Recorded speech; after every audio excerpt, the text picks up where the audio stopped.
Mr. President, thank you so much. It's a pleasure and an honor to be with you on this panel with your esteemed guests. If anything, the St. Petersburg International Economic Forum is again and again proving itself as a pivotal platform for the discussions around global economy, global trends, and geopolitics. So there is no better time than now than being here and discussing what we are going to discuss after listening to these speeches, one by you and the rest by your esteemed guests. Thank you again. Thank you so much. And this is a very interesting panel if you look at the structure of the panel. We have China, we have Indonesia, very important country from the ASEAN, we have Russia, we have Bahrain, a very important and vibrant GCC country, and then we have South Africa, which is a founding member of the BRICS. And still some people would say Vladimir Putin is isolated. So I don't know if this panel says something, it says how multipolar the world has become. Mr. President, the floor is yours for the first speech.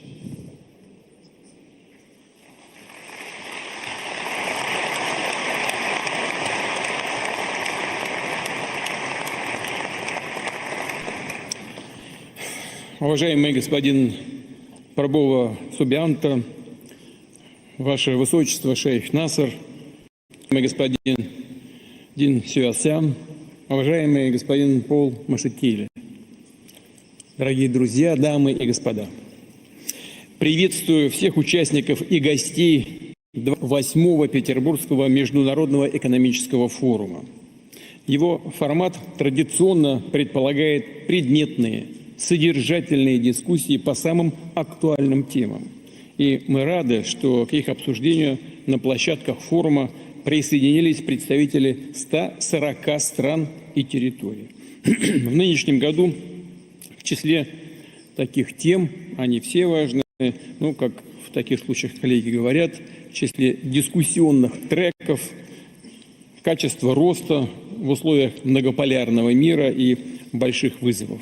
А это тектонические изменения в глобальной экономике и демографии, включая динамику населения планеты, социальные, общественные и геополитические противоречия, которые дают о себе знать кризисами, региональными конфликтами, которые стремительно вспыхивают с новой силой, и мы видим это, к сожалению, сегодня на Ближнем Востоке. Наконец, это изменение климата и острые экологические проблемы, требующие ответа. И, конечно, переход к новому технологическому укладу, основанному на цифровых платформах, искусственном интеллекте и автономных системах, способных принимать решения даже без участия самого человека. Вопрос в том, как сделать так, чтобы позитивные технологические изменения распространялись повсеместно, чтобы новые цифровые технологические решения были доступны, позволяли странам и регионам, городам выходить на новый уровень развития, прогресса, подниматься вверх, добиваться того, чтобы эффект от технологического прорыва приносил благо, пользу всем, включая изменение структуры общества, снижение уровня бедности и повышение качества жизни, а также равные возможности для каждого человека получать знания, которые помогут ему раскрыть свой потенциал. То есть, чтобы был реализован фундаментальный принцип справедливости. В ходе своего выступления остановлюсь на том, какие задачи стоят перед нашей страной, перед Россией в этих сферах, что мы делаем для их решения вместе с бизнесом, научными и общественными объединениями, а также о том, какие предлагаем подходы, чтобы поддержать экономический рост не только в нашей, но и создать совместные механизмы глобального и регионального развития в партнерстве с дружественными нам странами. Начну с текущего состояния российской экономики. Несмотря на сложный внешний фон, ВВП России в последние 2 года прибавлял более 4% ежегодно. То есть рост темпами выше среднемировых. Если говорить о структуре этого роста, то приведу специальный показатель, так называемый ненефтегазовый ВВП. Он очищен от влияния отраслей, связанных с добычей углеводородов. Так вот, прирост ненефтегазового ВВП России в 2023 году составил 7,2%, в 2024 почти 5, 4,9%. То есть здесь цифры весомые, и они более такие основательные, чем ВВП в целом. Иными словами, вклад сырьевой составляющей в экономическую динамику нашей страны уже не является определяющим. Более того, он в текущем моменте оказался даже отрицательным. При этом общий рост ВВП был завязан далеко не только на оборонно-промышленный комплекс, как некоторые считают. Да, конечно, оборонно-промышленный комплекс сыграл свою роль в этом плане, но все-таки мы должны внимательно смотреть за структурой этого роста. За 2 года со знаком плюс отличились сельское хозяйство, промышленность в целом, строительный комплекс, логистика, сфера услуг, финансов и IT-индустрия. То есть практически все ключевые системообразующие отрасли отечественной экономики. О чем это говорит? О том, что благодаря работе десятков тысяч предприятий и компаний, их коллективов, управленцев, благодаря инициативе, труду миллионов предпринимателей, наша экономика не просто уверенно развивается, а становится более качественной, сложной и многогранной.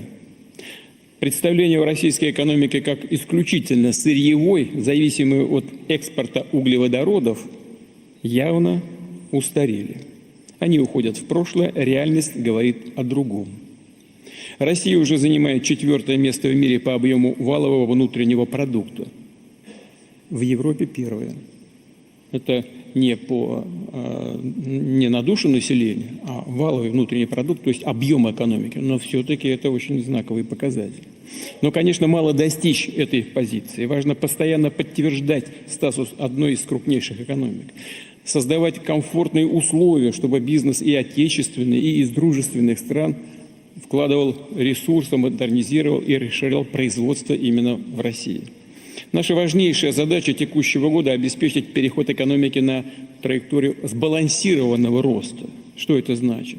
Мы понимаем это таким образом, что мы должны добиться умеренной инфляции и низкой безработицы. По данным статистики, годовая инфляция уже снизилась до однозначных показателей менее 10%. По состоянию на 16 июня она составила 9,6%. Конечно, это еще много, но таргетирование инфляции продолжается. Конечно, здесь сыграли свою роль как активная работа правительства по развитию экономики предложения, так и ответственные действия Центрального банка. Вместе с тем, на что хотел бы обратить внимание, инфляционная динамика развивается лучше, чем ожидали многие эксперты, и чем даже предсказывал Банк России. Это уже позволило приступить к аккуратному смягчению денежно-кредитной политики. Но изменение потребительских цен – это далеко не вся картина. Повторю, сбалансированный рост – это и умеренная инфляция, и низкая безработица, и продолжение позитивной экономической динамики. Важно держать в фокусе все индикаторы самочувствия наших отраслей, компаний и даже отдельных предприятий. О ситуации на рынке труда я еще скажу позднее. Сейчас же отмечу, что за первые 4 месяца текущего года ВВП России прибавил 1,5% в годовом выражении. В том числе в апреле рост ускорился до 1,9%. Вместе с тем, некоторые специалисты и эксперты указывают на риски стагнации и даже рецессии. Этого, безусловно, ни в коем случае нельзя допустить. Я знаю, что на площадках форума вы услышали и те дискуссии, которые идут в правительстве между Центральным банком России и правительством. Вы наверняка уже погрузились в материал. Нужно вести грамотную, продуманную бюджетно-налоговую и денежно-кредитную политику. настраивать их механизмы прежде всего на поддержку и стимулирование роста. Естественно, при обеспечении макроэкономической, инфляционной и финансовой стабильности. То есть наш стратегический вектор именно в том, чтобы активно, последовательно, шаг за шагом менять структуру отечественной экономики. Как уже сказал, многого добились, но очевидно, что критически важно идти вперед, тем более с учетом кардинальных изменений в мире. О важности дополнительных действий на этот счет мы говорили на Совете по стратегическому развитию и национальным проектам еще в декабре прошлого года. Правительство, регионы, бизнес, экспертное и научное сообщество вместе определяли задачи повышения темпов долгосрочного роста и структурных изменений экономики. Сегодня в общем виде предлагаю остановиться или планирую остановиться на этих ключевых направлениях. Прежде всего, это изменение характера занятости и структуры потребления. Мы должны создавать условия для повышения экономической активности граждан. Для этого и для того, чтобы и молодежь, и люди в зрелом возрасте могли реализовать свой потенциал на рынке труда, получать новые компетенции, успешно строить карьеру, увеличивать свой доход. То есть речь о переходе к экономике высоких заработных плат и основанных не на том, что не хватает, есть дефицит рабочей силы, и предприниматели вынуждены поднимать в этой связи заработные платы и переманивать работников к себе. Высокие заработные платы должны быть основаны на повышении качества рабочих мест и на повышении производительности труда. За последние 4 года количество занятых в России выросло на 2 миллиона 400 тысяч человек. Начиная с октября прошлого года в целом по стране уровень безработицы стабилизировался и составляет примерно 2,3%. Мы добились исторического минимума безработицы. Что важно, есть количество занятых в России выросло на 2 миллиона 400 тысяч человек. Начиная с октября прошлого года в целом по стране уровень безработицы стабилизировался и составляет примерно 2,3%. Мы добились исторического минимума berhasil merendahkan dalam sejarah kita mengurangi angka pengangguran. Apa yang penting terdapat dinamika positif di seluruh subjek federasi kita, di mana terdapat masalah pelik dalam bidang ketenagakerjaan. Kolega kita di Rusia tahu bahwa di sini di Kaukasus Utara ada pengurangan tingkat pengangguran. Misalnya kira-kira 2 kali lipat. Ini adalah indikator yang baik. Di sini bekerja dengan baik dengan tepat kebijakan stimulus bagi ekonomi makro dan usaha aktif pemerintah daerah dengan dukungan program federal tentu saja dalam bidang ketenagakerjaan. Juga yang tak kalah penting yaitu implementasi solusi teknologi secara luas seperti misalnya platform ketenagakerjaan dan pasar digital atau marketplace. Terlebih lagi untuk kolega kita saya pernah berbicara bahwa saat ini di daerah Chechnya berkembang sekali. Khususnya, misalnya di Chechnya terlihat sekali dengan baik. Dan ini apa yang secara khusus saya garis bawahi, telah tumbuh jumlah pekerjaan, lapangan pekerjaan bagi generasi muda yang baru saja masuk dalam pasar kerja. Mereka mendapatkan tempat kerja pertama. Sesuai angka pengangguran di kalangan generasi muda di Rusia masuk daftar terbaik di dunia. Di Rusia itu berada pada 7,5%. Sebagai contoh, seperti Prancis, Inggris, angka pengangguran kaum muda berada di angka 16 dan 11%. Intinya pengangguran kaum muda adalah masalah terpelik dalam bidang sosial ekonomi di dunia modern kita. Di Rusia seperti yang kita lihat pada umumnya, masalah ini kita berhasil dengan baik menyelesaikan. Saya pikir kita bisa mengatasinya. Tentu saja kita punya arah tujuan berusaha bersama. Namun saya garis bawahi kemajuan dalam bidang itu sangat kasat mata jelas dan akibat efek dari pekerjaan itu tidak hanya terlihat pada generasi muda. Di sini dilihat awal yang baik tuntutan pasar kerja menentukan nasib karir dan kualitas profesionalisme generasi muda. Posisi mereka di masyarakat. Orang tua mendidik anak-anak mereka dan tidak hanya anak pertama, namun juga anak kedua, ketiga, dan seterusnya. Jadi dalam hal ini kita bicara tentang permasalahan kemasyarakatan, perekonomian, demografi atau kependudukan. Selanjutnya, jumlah kesempatan kerja kita meningkat dalam bidang-bidang di mana terbentuk produksi hilirisasi pada sektor teknologi tinggi dalam ekonomi, termasuk di situ maksud saya dalam pengolahan teknologi informasi wisatawan dan bidang ekonomi persediaan, misalnya perdagangan dan pimpinan negara dan keuangan.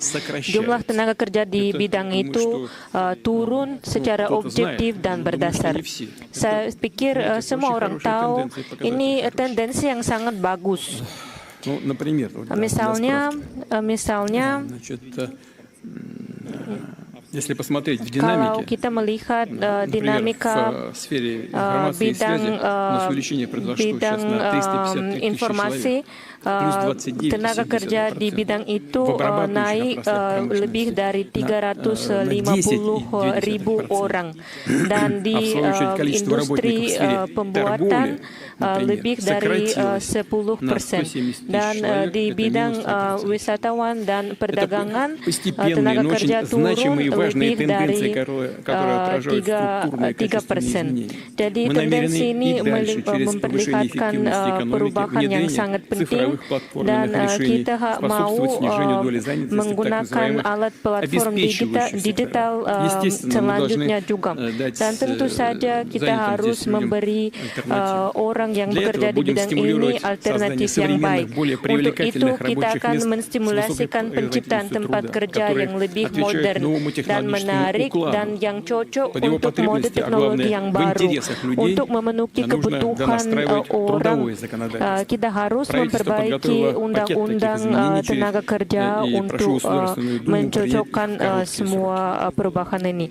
Saya minta Duma negara untuk menyetujui semua perubahan secara cepat. Saya ulangi, tempat kerja dan tenaga kerja yang bermutu tinggi dan strukturnya baru adalah kunci untuk meningkat pendapatan warga negara, dan ini masalah yang agak sulit, tapi kita sudah mengadakan banyak untuk memecahkan masalah itu, dan kita sudah mencapai nilai keturunan kemiskinan yang rekor di negara kami di dalam sejarah. Pada akhir tahun yang terakhir nilainya 7,2 квартала текущего года по сравнению с тем же показателем год назад численность граждан с доходами ниже прожиточного минимума сократилась более чем Misalnya pada kuartal pertama tahun ini jumlah warga miskin sudah turun lebih dari 2 juta orang. Dan pada tahun 2000 taraf kemiskinan adalah 29%. Dan ini adalah keadaan kepada lebih dari 42 juta orang. Dan tahun terakhir pada tahun 2024 sudah ada 7,2% saja, atau 10,5 juta orang. Jadi kita mau mencapai hanya kurang dari 7% orang miskin sampai tahun 2030. Dan yang paling penting meningkatkan semua pendapatan orang berdasar pada produktivitas tenaga kerja. Dan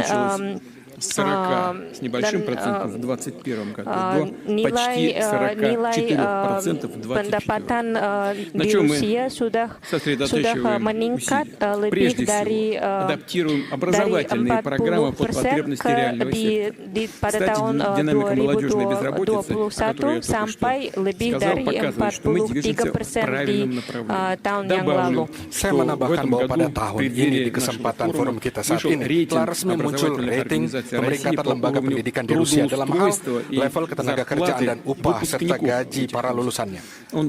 Rating ini memungkinkan kita melihat profesi apa saja yang paling banyak dibutuhkan dalam pasar kerja, lembaga pendidikan mana saja yang bisa memberikan pengetahuan dan keahlian terbaik yang dibutuhkan di pasar kerja pada saat ini. Rating seperti ini adalah salah satu dari indikator utama efektivitas tim manajerial lembaga pendidikan.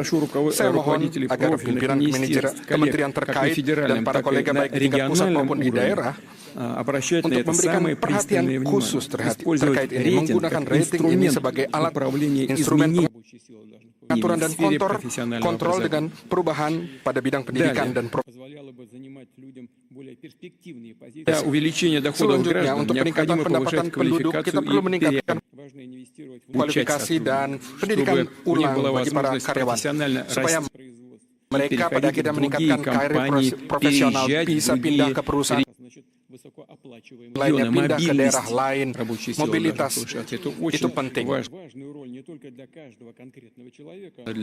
untuk perkembangan ekonomi yang memberikan orang untuk dapat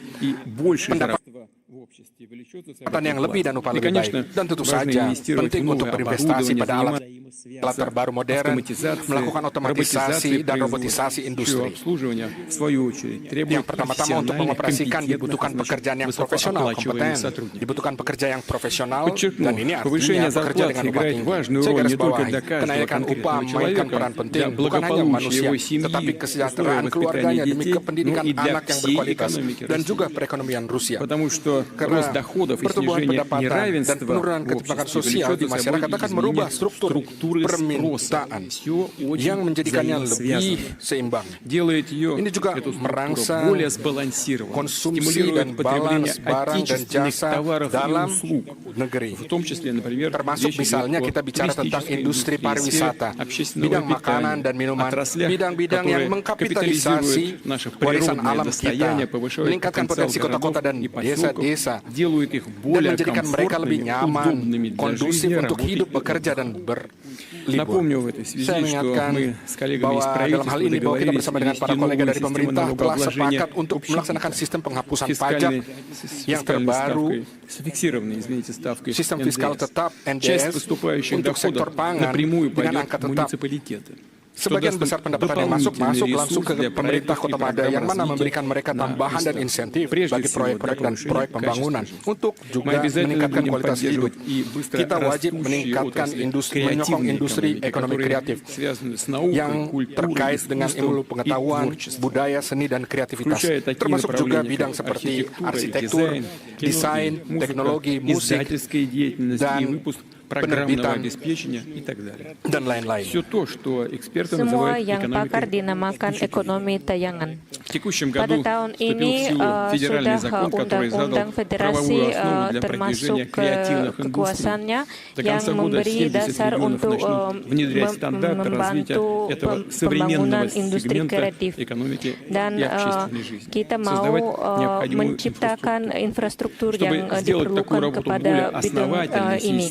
Untuk mengadakan kerja ini secara yang lebih berdasar, saya minta pemerintah dengan subjek federasi mempersiapkan strategi pertumbuhan ekonomi kreatif yang berjangka masa panjang.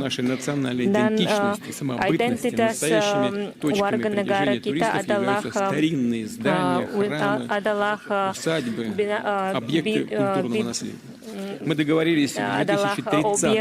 wisatawan dan kebudayaan yang bersejarah. Jadi sampai tahun 2030 kita mau memperbaiki lebih dari 1.000 objek begitu di negara kita. Dan program pencobaan pemberian kredit kepada perusahaan yang memperbaiki objek ini sudah dilancar di Rusia dan sudah ada budget untuk melaksanakan program ini.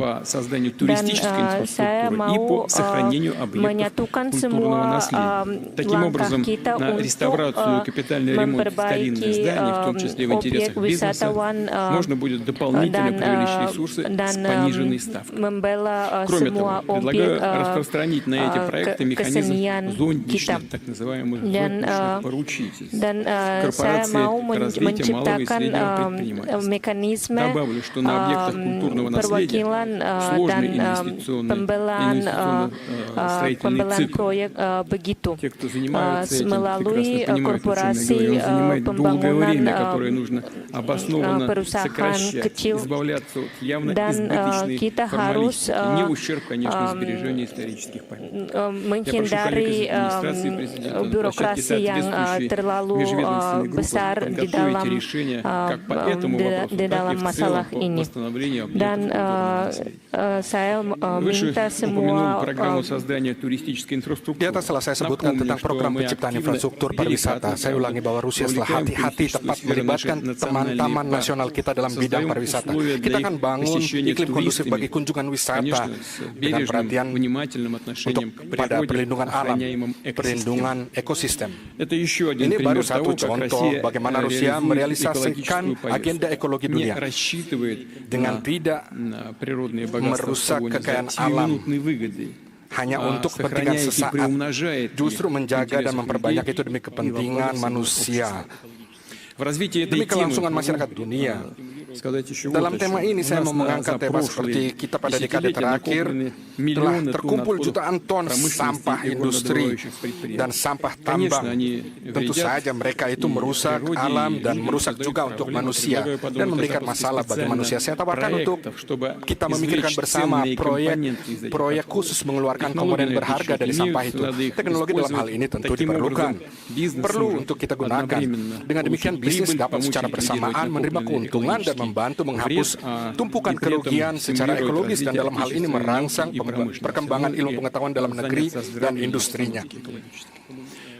Para kolega yang saya hormati, penguasaan sektor-sektor industri teknologi tinggi dan jasa, perluasan bidang aktivitas dalam negeri, semua itu adalah elemen perubahan struktural dalam ekonomi Rusia.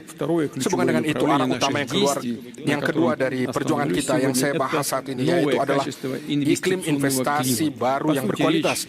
Artinya kita bicara soal meminimalisasi pengeluaran dalam berbisnis, berindustri dalam seluruh bidang. Mulai dari konstruksi, layanan komunikasi, proyek-proyek baru, sampai operasi kegiatan yang berjalan sampai saat ini, termasuk juga seluruh jenis biaya pengeluaran tarif legalisasi kenotariatan.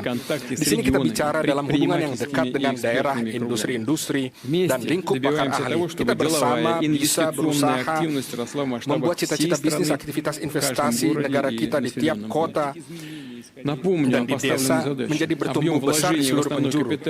Saya ingatkan lagi tugas yang kita tetapkan. Volume modal dasar di Rusia sampai ke tahun 2030 harus naik tidak kurang dari 60% dibandingkan dengan tingkat tahun lalu, tahun 2020. Pemerintah telah meluncurkan sistem dukungan bagi investasi di daerah. Sistem ini berisi bantuan penuh, kompleks bagi investor, bahkan hingga penentuan kolega dari tim daerah, pemerintah daerah, termasuk keuntungan pajak. Saya harap semoga seluruh daerah berhasil sukses dalam bidang penting ini. Bersama dengan dukungan investasi, kita menyempurnakan kondisi dan iklim bisnis. Dan seperti sudah kita tahu, banyak tugas ke depan, pendaftaran perusahaan hingga penyelesaian masalah sampai kebangkrutan. Sesuai tradisi, sesuai dengan forum kita, saya ingin melihat tentang hasil dari rating nasional kita dalam bidang iklim investasi, khususnya agen inisiatif strategis. Saat ini, sekarang peringkatan ini sudah melindungi, sudah ada lebih nilai-nilai lebih dari 82 dan peringkatan ini dikepalai oleh Moskow. Selanjutnya Republik Tatarstan dan wilayah Nizhny Novgorod. Kedua wilayah ini sudah mencapai hasil penanaman modal yang baik, hampir sama dengan Moskow. Ini menggambarkan keadaan bahwa iklim penanaman modal menjadi lebih baik di wilayah. Di tempat ketiga terletak Republik Bashkortostan, dan dalam tahun terakhir lebih dari 57 wilayah Rusia sudah meningkatkan nilai-nilainya di dalam peringkatan ini. Dan saya mau menggarisbawahi beberapa wilayah sepertinya Chelyabinsk, Tver, Smolensk, Kaluga, Voronezh, Saratov, Sakhalin, wilayah kota-kota itu. Terima kasih. Спасибо. Как уже сказал, наряду с поддержкой инвестиций мы улучшаем условия повседневной деятельности бизнеса. А здесь, как известно, множество задач от регистрации компаний до решения вопросов неплатежеспособности. Правительство вместе с предпринимателями, отраслевыми экспертами, специалистами ОСИ развернуло большую комплексную работу. Telah melakukan banyak pekerjaan, telah membentuk model pola nasional untuk menciptakan iklim sehat bisnis didasari oleh metode internasional. Saya garis bawahi, sesuai dengan spesifikasi kita dan cita-cita pertumbuhan nasional kita yang kita tentukan, model ini harus sudah siap sudah pada bulan September tahun ini. Kita bicara tentang apa? Tentang perubahan yang konkret, yang jelas bagi dunia bisnis dan terasa yang bisa diukur. Misalnya, pada tahun 2030, hampir 2 kali lipat bisa dikurangi. Misalnya untuk tenggang waktu penggabungan ke jalur listrik, atau lebih dari 1,5 kali untuk menghemat waktu yang dihabiskan untuk persiapan dan memasukkan aplikasi dalam pembayaran pajak. Orientasinya untuk model nasional agar pada tahun 2030 nanti Rusia menjadi masuk daftar 20 negara terdepan dunia dalam bisnis dengan mempertimbangkan metode internasional ini. Misalnya ini juga akan berguna bagi masyarakat kita dan partner kita dalam rangka BRICS. Yang paling penting agar iklim bisnis kita memberi kesempatan memperluas dan menguatkan dasar ekonomi kita menjadi lebih kuat. Dan dalam hal itu secara dinamis juga dan meningkatkan tujuan dengan jelas untuk peningkatan produk barang dan jasa. Pergerakannya seperti dalam pasar domestik dan dalam pasar ekspor. Saya garis bawahi bahwa kekuatan daya saing dalam negeri, industri pertanian, bidang jasa, dan banyak bidang lainnya harus didasarkan dalam teknologi dalam negeri kita sendiri. Itu adalah jalur ketiga untuk perubahan struktural ekonomi kita. Ekonomi kita harus menjadi lebih berteknologi.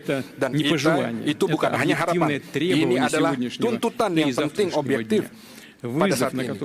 Panggilan atau tantangan pada saat ini yang harus kita lakukan adalah kita harus menjadi lebih kuat. Kita sudah melihat di depan mata kekuatan besar untuk membuat era baru perubahan teknologi.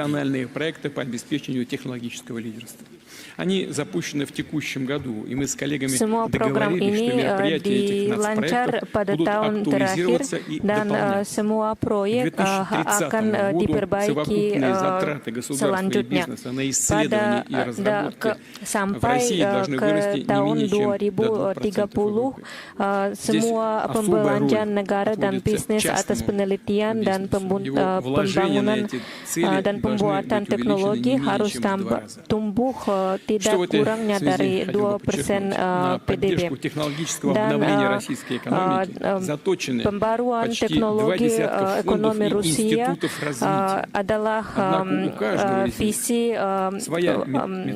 dana lebih dari 20 jabatan dana dan institut pembangunan di Rusia. Tetapi ada masalah bahwa banyak institusi mau mendapat proyek yang sama di dalam bidang teknologi ini. Jadi tidak lama masa yang lalu kita sudah menciptakan grup kerja yang khas untuk memperkembangkan semua teknologi di Rusia dan untuk mengordinasi semua langkah institusi yang bermacam-macam di Rusia. Dan dalam 2 tahun yang terakhir ada banyak permintaan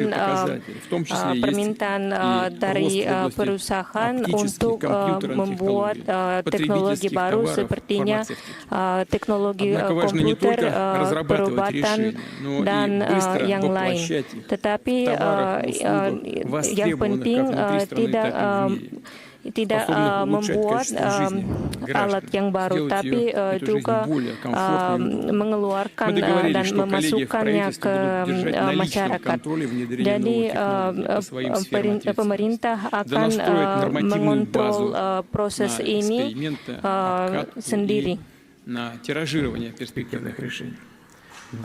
Saya tambahin, ini menurut saya penting agar pemerintah menyiapkan laporan tahunan khusus tentang dinamika perkembangan teknologi Rusia, di mana di situ termasuk akan dinilai tingkat terbaru kedaulatan teknologi nasional kita dan solusi yang terdepan dalam menuju kekuatan teknologi, dan juga tempo implementasinya dalam bidang-bidang ekonomi. Sayangnya, tingkat saat ini, tingkat komersialisasi, penemuan ilmu pengetahuan alam dan di bidang universitas tidak begitu tinggi, dan itu harus didukung oleh kampus-kampus dan lembaga-lembaga ilmu pengetahuan. Hanya 1 penemuan dari 100 lembaga pendidikan. Itu sangat sedikit, tidak cukup, dan diperlukan tindakan yang lebih aktif di antara lembaga pendidikan, institut, dan dunia bisnis. Harus mendukung satu sama lain. Program universitas industri ada di Rusia dalam rangka bisnis, dunia bisnis yang berpengalaman telah bekerja sama dengan para mahasiswa yang berspesialisasi dalam bidang-bidang tertentu, menyiapkan solusi teknologi dan produksi teknologi. Pada hasil yang pertama-tama yang sudah ada dalam proyek ini telah diundang lebih dari 270, diberikan 270 juta rubel untuk melakukan program ini, dan pada tahun ini jumlah kampus telah meningkat 2 kali lipat. Saya memohon kepada pemerintah untuk memikirkan untuk memperbesar mekanisme ini untuk melakukan kerjasama dalam seluruh tingkat, mulai dari penciptaan ide proyek sampai realisasi bisnis. Yang penting juga di sini mereka harus meningkatkan atau membantu meningkatkan pasar IT, khususnya untuk memperluas kemungkinan untuk melakukan kredit melalui paten dan juga tanda paten. Mereka harus menjadi realitas untuk dunia bisnis yang membantu untuk mengimpuls dunia bisnis untuk pembangunan industri IT. Ini adalah melebihi sebanyak 12% daripada tahun yang terakhir. Kita akan mendukung merek Rusia yang baru. Misalnya dalam sebulan di Moskow ada kontes yang terkenal sebagai kenal orang-orang kita. Kebanyakan aplikasi untuk mengikut kontes ini adalah datang dari perusahaan yang kecil, dan banyak perusahaan sekarang menjual produknya di marketplace.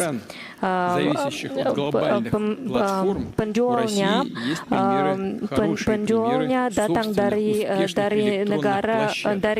wilayah negara bermacam-macam dan dari luar negeri juga. Ini pencapaian yang sangat besar, yang kita merasa sangat bangga dengan pencapaian ini. Dan Rusia sudah bisa bekerja pada taraf sama atau lebih tinggi daripada platform global. Dan sudah ada syarat untuk membentuk ekonomi platform yang lebih baik daripada platform di negara yang lain.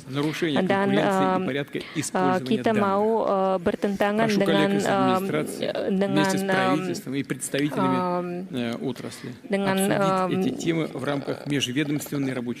kita mau berlangsung berbicarakan masalah-masalah yang ada di dalam bidang ini di Duma negara, dan pada waktu sama kita mau bekerja lebih banyak dengan bidang perdagangan offline juga. Dan sekarang kita mau memperbaiki bidang perdagangan tradisional juga, dan tetapi sekarang yang paling penting itu menyesuaikan syarat perusahaan dengan kebutuhan ekonomi platform. Dan kita harus mempergunakan semua kemungkinan ini kepada perusahaan kecil. Jadi saya minta pemerintah untuk memiliki platform negara, termasuk garansi korporasi internasional, korporasi UMKM. Lalu, tentu saja solusi yang terbaik termasuk solusi digital perlu kita implementasikan untuk memperkuat perdagangan luar negeri. Maksudnya di sini untuk bidang logistik, garansi, asuransi, pembayaran, dan sistem pembayaran. Kita sudah memiliki komisi bersama untuk bekerja untuk dilakukan pada pembangunan pabrik, mobil, transportasi, dan jalur darat. Sekarang sudah ada dalam platform elektronik. Terdapat kontur transportasi Rusia, termasuk untuk mobil, pesawat, kereta, dan transportasi laut dan sungai. Ini kita bicara tentang pembangunan platform nasional digital untuk bidang logistik, khususnya untuk dasar teknologi, untuk memiliki perkembangan dan membangun arteri internasional termasuk di dalam teritori negara kita. Khususnya Transartika, koridor dari Saint Petersburg sampai Murman, sampai Vladivostok, dan lain-lainnya. Terkait dengan sistem pembayaran, infrastrukturnya, kita telah bekerja sama dengan para kolega dari BRICS. Tentu saja dibutuhkan pengalaman negara-negara sahabat kita, khususnya untuk pembangunan valuta nasional digital. Di Rusia, proyek pilot telah direalisasikan 2 tahun lalu. Telah dikerjakan seluruh operasi khusus dasar, termasuk pembukaan dan penutupan rekening, transfer antara perorangan atau badan hukum, pembayaran, perdagangan, dan jasa. Sekarang tugas kita untuk menggunakan rubel digital secara masif untuk warga negara dan juga untuk pemerintah. Saya pikir saya memohon pada Central Bank dan pemerintah untuk mempercepat proses penggunaan digital ini dalam kehidupan sehari-hari. Jalur perubahan ekonomi struktur keempat adalah peningkatan mutu perdagangan luar negeri. Sudah ada tugas tumbuh ekspor migas di Rusia. Untuk itu kita akan memperkembangkan hubungan dengan mitra kita, menghindari penghalang perdagangan dan membuka niche pasar baru. Dan misal yang bagus kerja seperti ini adalah rencana strategis, rencana kerjasama strategis dengan Republik Masyarakat Cina sampai tahun 2030. Dan rencana seperti ini sudah dibahas dengan India. Dan kita akan lanjut merealisasi proyek nasional, kooperasi internasional dan ekspor. Dan pada tahun yang akan datang kita bekerja sama dengan negara-negara dekat kita, yaitu Belarusia, Uzbekistan dan Kazakhstan, dan juga di Turki dan Vietnam. Dan kita akan mengadakan proyek besar di bidang energi, termasuk energi nuklir dan industri pembuatan. Dan tambahannya ekspor yang non migas itu adalah hanya bagian yang kecil dari tugas perdagangan luar negeri kita. Dan semua tugas yang ada di depan kita ada banyak tugas. Dan di Rusia kita mau bekerja dengan tugas untuk berkonsentrasi untuk membuat teknologi yang lebih sulit dan produk dan jasa yang lebih sulit. Dan kita mau memindahkan pembuatan teknologi yang lebih sulit ke negara kita. Dan syarat ini akan membantu membuat saya tugaskan pemerintah bersama untuk melakukan pekerjaan konkret kita dalam bulan-bulan depan ini. Kolega yang saya hormati, keuangan infrastruktur adalah sektor real dalam ekonomi Rusia. Dan dibutuhkan kecepatan dan tanggapan yang cepat terhadap ancaman luar dan kebutuhan dan perubahan pemerintahan untuk warga negara kita dan bagi partner luar negeri kita. Pendekatan ini secara penuh kita lakukan bukan hanya untuk warga negara, sektor warga negara, tetapi juga ke sektor pertahanan dan keamanan. Dan secara kardinal, perubahan di sini adalah arah kelima dari pembaruan ekonomi kita dan secara umum perkuatan kedaulatan kita. Prinsip kunci di sini adalah pertama, teknologi dalam seluruh tahap dari pengolahan dan industri logistik, pembelian dan jaminan sektor-sektor terkait. Kita perlu menganalisa inovasi teknologi dalam seluruh sektor dan dengan cepat mengimplementasikan dalam bidang pertahanan keamanan.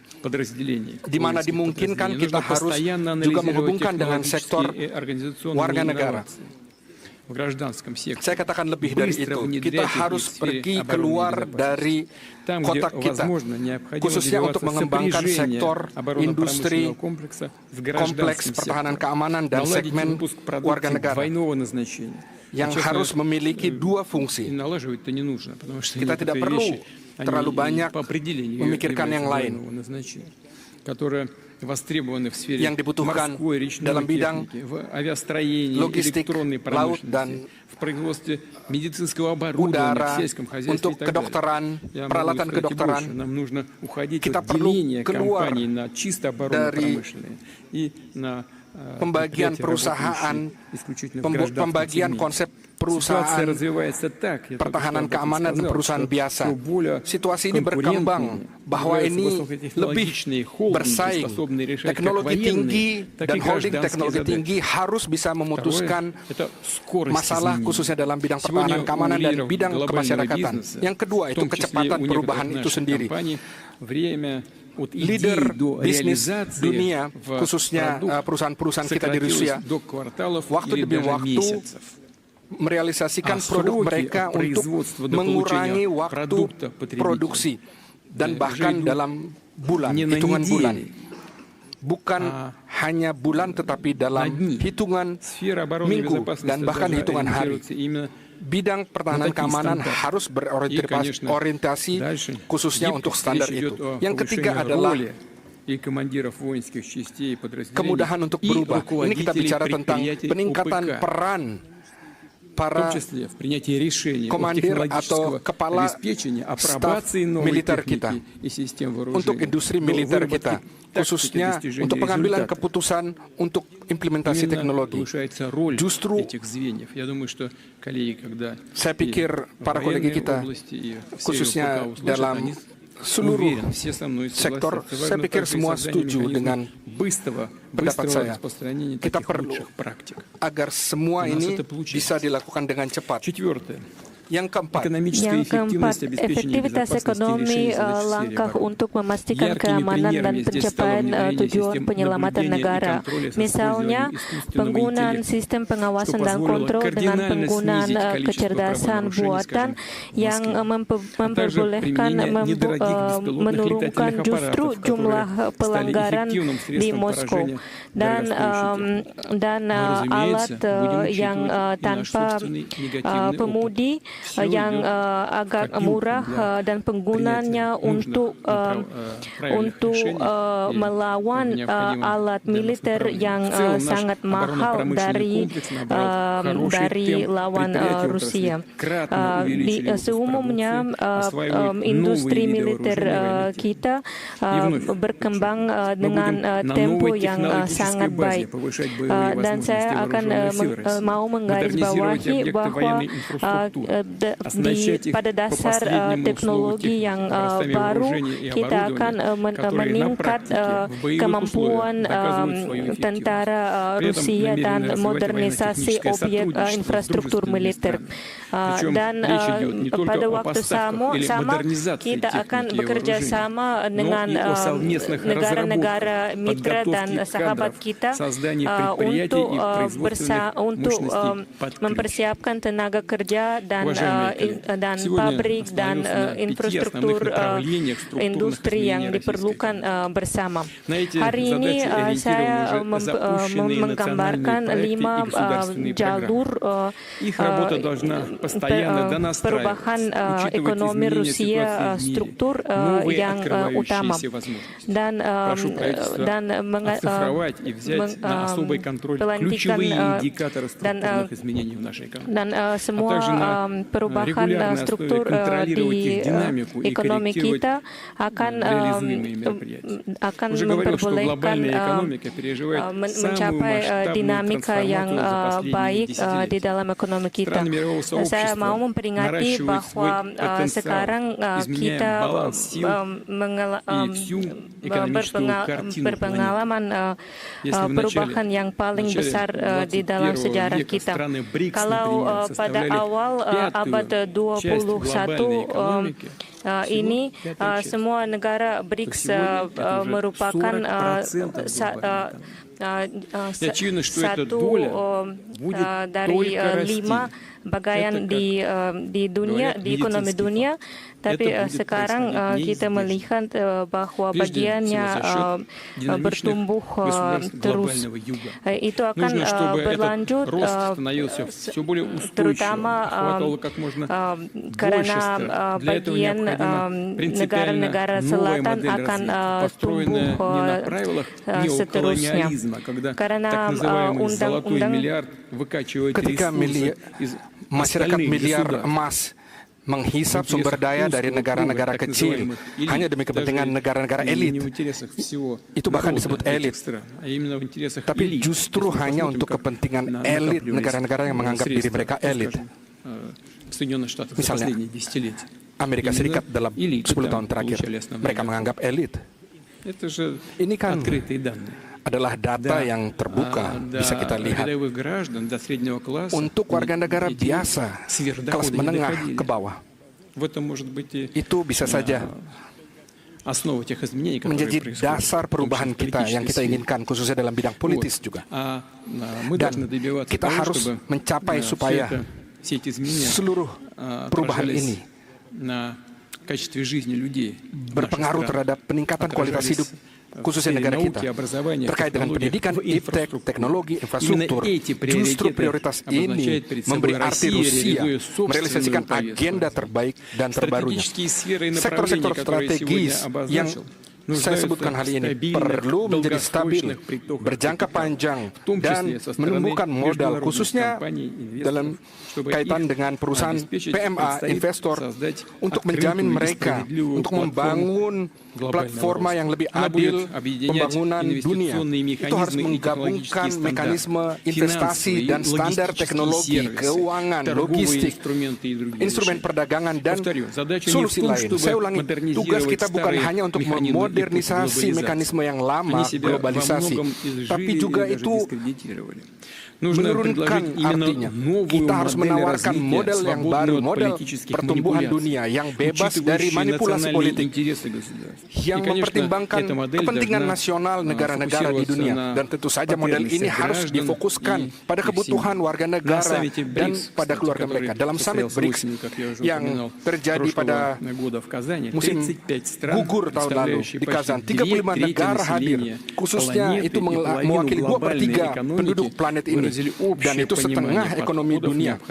Itu menunjukkan bahwa ini adalah kebutuhan yang sangat penting yang dibutuhkan untuk masa depan.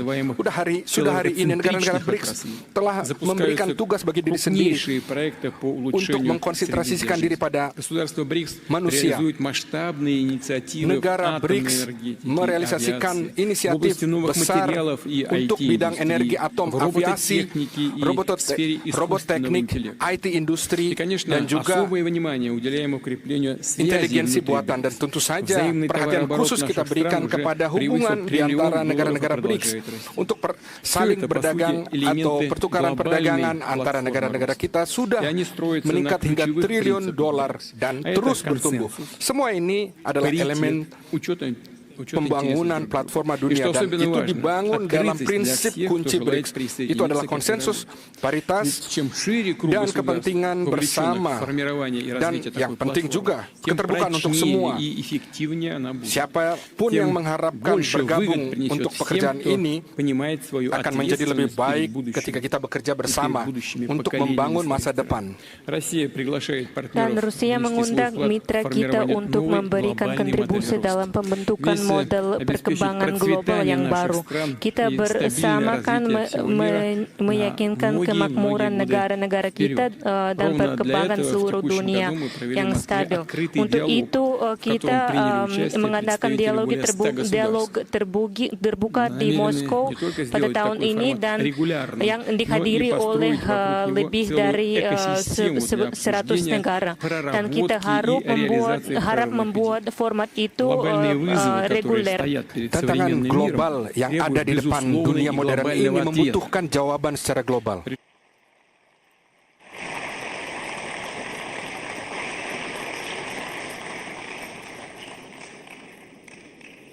Mr. President, thank you so much for the speech that actually set the stage for a very interesting debate. After the rest of the speeches, I give the floor to the President of the Republic of Indonesia, Prabowo Subianto.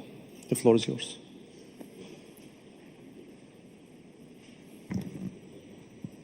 Your speech.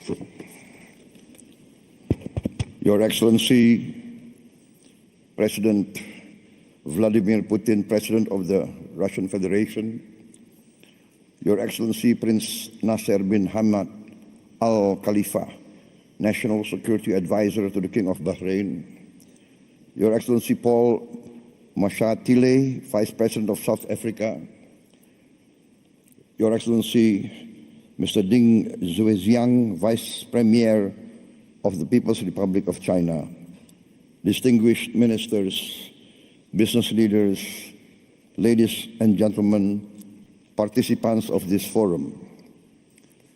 I'm honored here today to be invited and to speak in this forum, the St. Petersburg International Economic Forum 2025. This forum is a forum that combines and gathers leaders from the West, the Global South, the East, and where Eurasia meet. Indonesia views the summit as an opportunity to forge strategic trust, an opportunity to make deals in an increasingly complicated geopolitical situation. Deals that can benefit our shared survival and our shared success. On this occasion, I would like to introduce myself. I am Prabowo Subianto, President of the Republic of Indonesia. I've just been inaugurated on 20th October 2024. And this was my first International Economic Forum, so I apologize if I'm a bit nervous.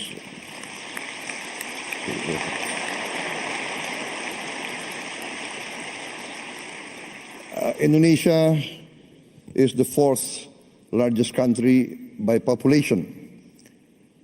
Every year, there are 5 million new Indonesians arriving in this world. Every year, 5 million. That means every year, a group of people the size of Singapore. So in 10 years, there will be 10 Singapores in Southeast Asia, the size. I give this as an illustration of the size of Indonesia. This gives us great opportunity, but also gives us great challenge. Any leader of Indonesia must think how to feed 5 million more mouths every year, 5 million new school places, etc., etc. The hospitals, and more important and most important is the food. In my opinion, the duty of a government is first to protect its people. And to protect its people means to protect its people from hunger and from poverty and from the suffering of a challenging environment. Therefore, when I took over the government of Indonesia, my main priority was first to achieve self-sufficiency in food. Number two, self-sufficiency in energy. Number three, to improve the education level of Indonesians to be able to compete in the challenging era of the 21st century. And fourth, to speed up the industrialization of Indonesia. Indonesia has been fortunate in being given by the Almighty Lord vast economic resources. Vast economic resources. But these vast economic resources, if not wisely managed, actually can be a curse to our people.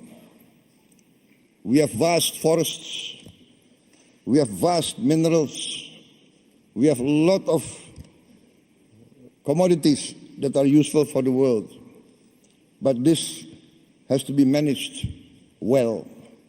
And therefore, in my opinion, every country needs its own economic policy and its own economic philosophy. One of the big mistakes of many countries in Southeast Asia is that we tend to always follow the biggest and the most powerful power in the world.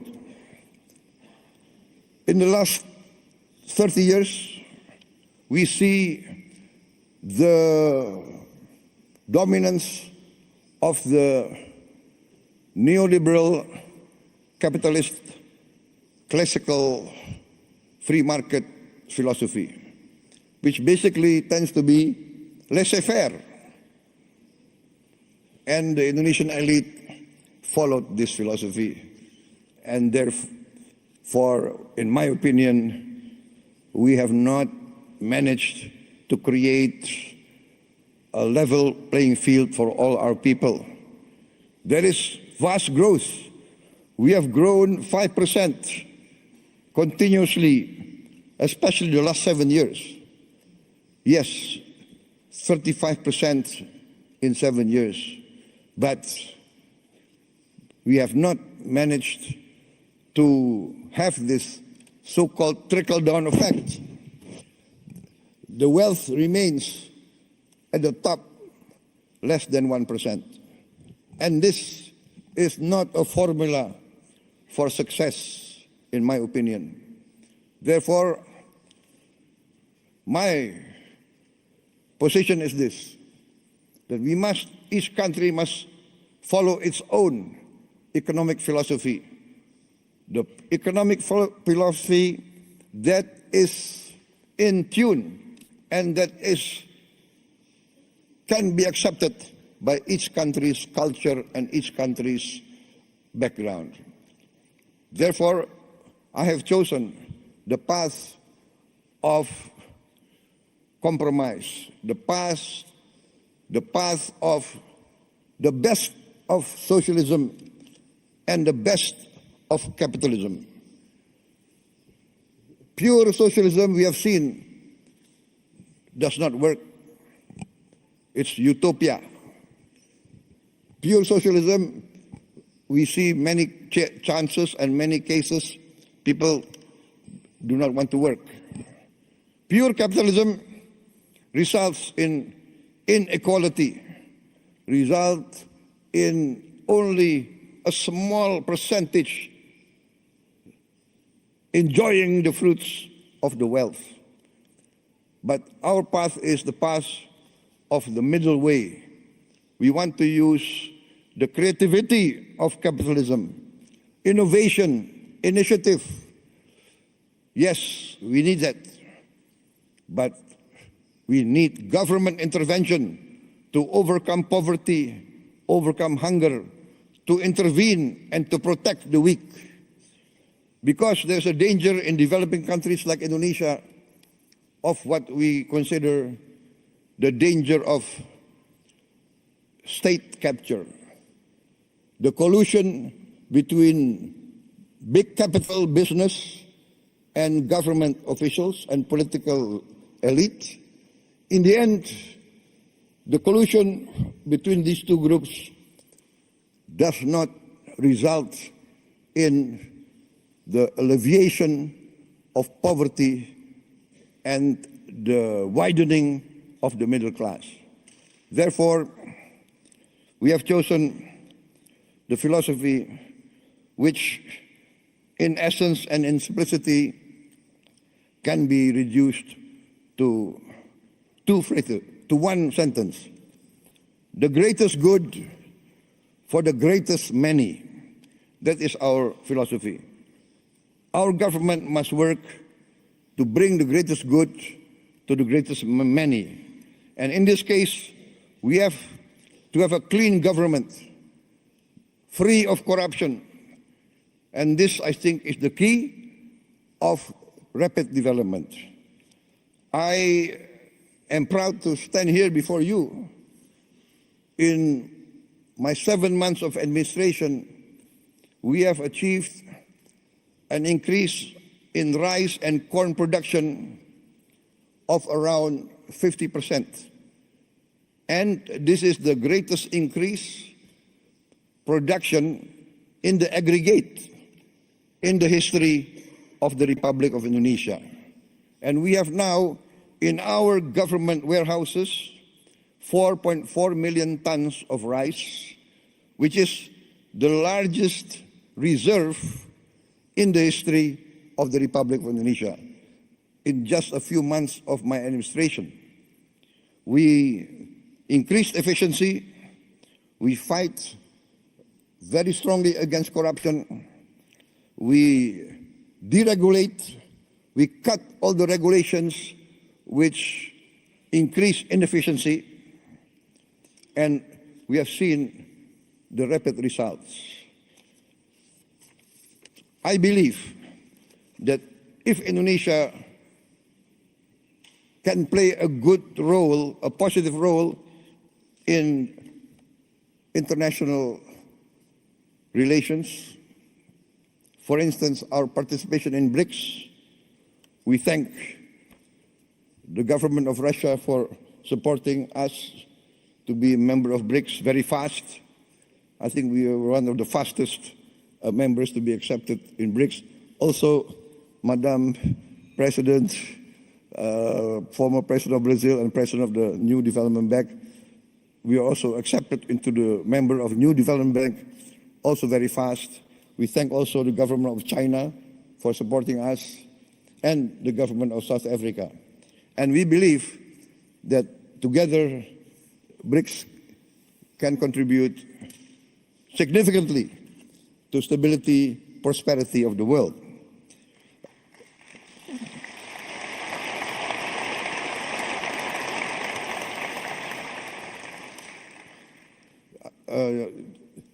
I would like just to tell us a slight story, not part of my speech, but I was asked why I did not attend the G7, but I attended the St. Petersburg Forum 25. And it's not because I did not respect the G7, it's because I gave my commitment to attend this forum before they invited me. So that's the only reason.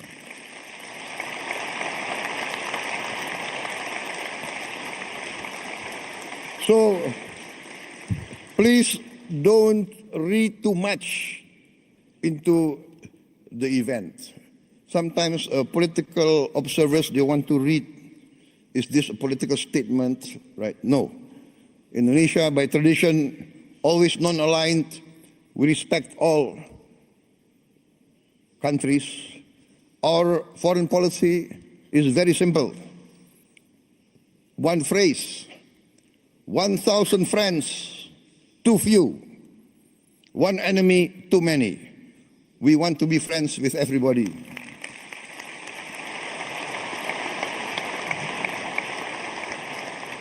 Only with friendship, collaboration, can we achieve prosperity. So thank you very much, President Putin, for inviting me. And because you invited me, I can be here today in this historic city, a city of heroism, a city of great patriotism, and as an amateur student of history, I followed the history of Russia, and I know the significance of St. Petersburg. And I had the honor of tending the cemetery of the victims of the war a few days ago. So thank you very much for this invitation.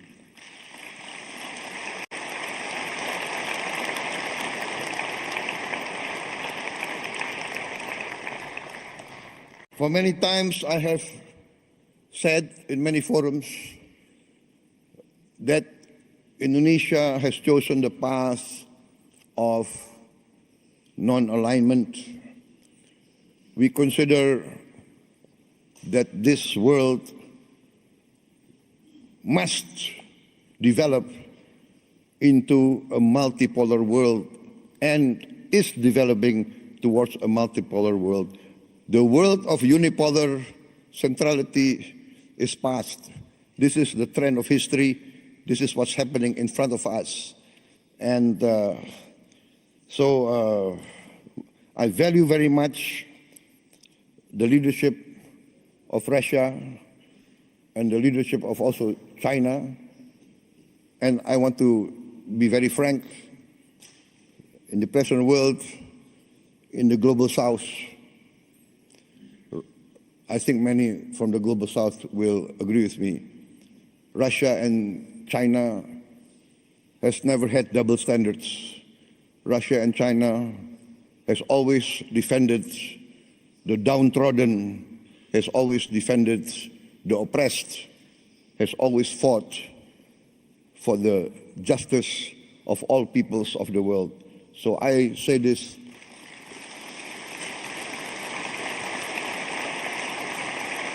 from my heart. Therefore, Indonesia wants to be a good partner and a strong partner. My experts tell me that in this first semester, our economic growth is more than 5%. Actually, it can really end up by the end of this year nearly 7% or even more. So this shows that we have chosen the right path and we are achieving our goals. I'm very convinced that we will achieve our goals within a few years. I've given the target 4 years self-sufficient in food, and we are experiencing that we can be self-sufficient in food within this 1 year. And we will be, in a few years, a net exporter of rice and corn. Also, now I've formed a sovereign wealth fund, which we call Nusantara, which means the future energy of Indonesia. So this fund we make to protect the wealth of our children and grandchildren. The fund now has 1,000 billion US dollars of asset under management. And this year we have cash to invest of $18 billion. We want to work together with all strategic partners. We do not ask for assistance. We do not ask for handouts. We want to be a real partner. We want to achieve together real prosperity. We are open for business. We invite all groups from everywhere, especially Russian entities. Before I was elected, I was an entrepreneur, and I have good relations with Russian corporations. My brother has been active in this area for many, many years, I think more than 2 decades. So we know Russian corporations, and we would like to see Russia participate more in our economy. I've mentioned our foreign policy. We have always been and we will continue to be non-aligned. We thank Russia for helping us and for achieving the Indonesian-Eurasian Union SIPA, Comprehensive Economic Partnership Agreement. And we have completed also negotiations with other groups, Bloc CPTPP, also with the European Union SIPA, and we also request to join OECD. For us, the world and the planet is getting smaller. We will work together with you for peaceful collaboration, peaceful coexistence with all countries. We view with sincere regret the escalation and increase of conflicts around the world, especially in the Middle East, and we hope that all parties can come to a peaceful resolution as soon as possible. I think, distinguished guests, I've come to the end of my short speech. I apologize if what I say is not what is expected of me, but what I say comes from my heart. Thank you very much.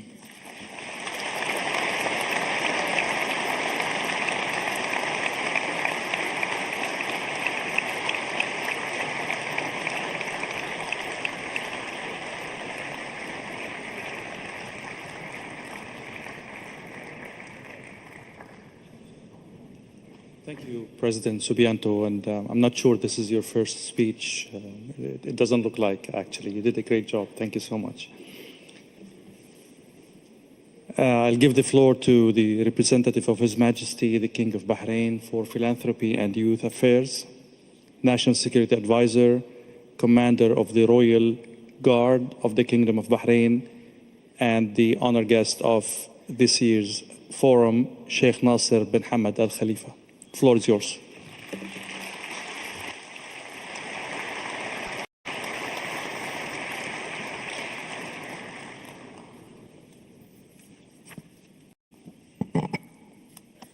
بسم الله الرحمن الرحيم.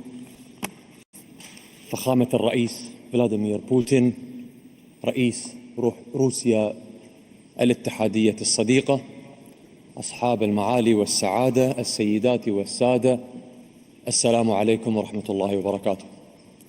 يسرني بداية أن أتقدم بخالص الشكر والتقدير لحكومة روسيا الاتحادية الصديقة على الدعوة الكريمة لمملكة البحرين الاتحادية الصديقة. Presiden Federasi Rusia, Mr. Vladimir Putin, السيدات والسادة، السلام عليكم ورحمة الله وبركاته. Bapak dan Ibu, يسرني بداية أن أتقدم بخالص الشكر dan berkat dari والتقدير لحكومة Allah روسيا Subhanahu wa Ta'ala. الاتحادية Saya ingin الصديقة على الدعوة menyampaikan الكريمة لمملكة penghormatan البحرين terbesar كضيف kepada شرف pemerintah في Federasi منتدى Rusia سانت atas بيترسبورغ الاقتصادي، undangan yang والشكر sangat terhormat موصول لفخامة bagi الرئيس Raja فلاديمير Bahrain untuk بوتين berpartisipasi على di دعوته forum ekonomi الكريمة ini. لي للمشاركة Rasa كمتحدث terima kasih رسمي khusus في untuk هذا Yang Mulia المحفل Bapak Presiden الاقتصادي Vladimir العريق. Putin atas ويطيب لي في هذا undangan المقام yang sangat أن baik أنقل إلى kepada فخامتكم saya تحيات untuk سيدي menjadi حضرة speaker صاحب dalam الجلالة Bahrain, تحيات Kerajaan سيدي صاحب Bahrain, السمو الملكي الأمير سلمان بن dan حمد juga dari آل خليفة ولي Prince العهد Salman bin رئيس Hamad مجلس الوزراء Al Khalifa, حفظه الله Perdana ورعاه. Menteri Bahrain. ولا Semoga يفوتني Allah melindungi أن dia. أستذكر بكل Saya اعتزاز ingin زيارة dengan سيدي senang hati untuk صاحب mengingat sekarang الجلالة visit المعظم dari إلى Raja روسيا Bahrain الاتحادية ke في شهر مايو Rusia من العام pada bulan الماضي Mei 2024 tahun واللقاء الذي 2024. جمع جلالته Dalam visit itu بفخامتكم dia والذي bertemu شكل dengan محطة Yang Mulia مهمة في dan مسار pertemuan العلاقة itu telah الثنائية menjadi penting, والذي عكس tingkat yang عمق penting dalam الصداقة hubungan bilateral, والرغبة hubungan المشتركة في persahabatan تعزيز التعاون dan الثنائي. usaha bersama untuk ويمثل اليوم memperkuat أحد kerjasama مرتكزات kita. هذا الحضور Dan tentang البحريني itu berbicara في juga منتداكم الموقر. partisipasi Kerajaan السيدات Bahrain والسادة di dalam forum الحضور ini, Bapak الكرام، dan Ibu, para لقد كانت peserta السياسات terhormat. الاقتصادية التي اتبعتها روسيا Politik الصديقة ekonomi بقيادة yang الرئيس dilakukan oleh فلاديمير sahabat بوتين Rusia kita di محركا bawah Presiden رئيسيا في Putin تعزيز merupakan الاستقرار والنمو والاقتصادي driver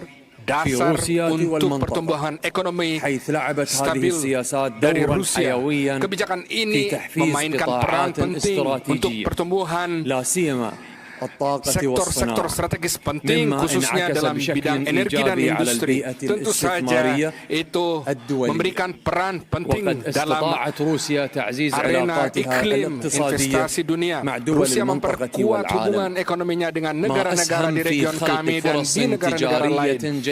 Ini memberikan sumbangan penting untuk membentuk kemungkinan ekonomi baru dan penggunaan ekonomi itu di dunia saat ini. Dan dalam hal ini saya ingin mengingat, saya mohon maaf, saya suka membuat puisi, saya ingin mengingatkan itu dari mengingat kata-kata dari Alexander Pushkin dari puisinya.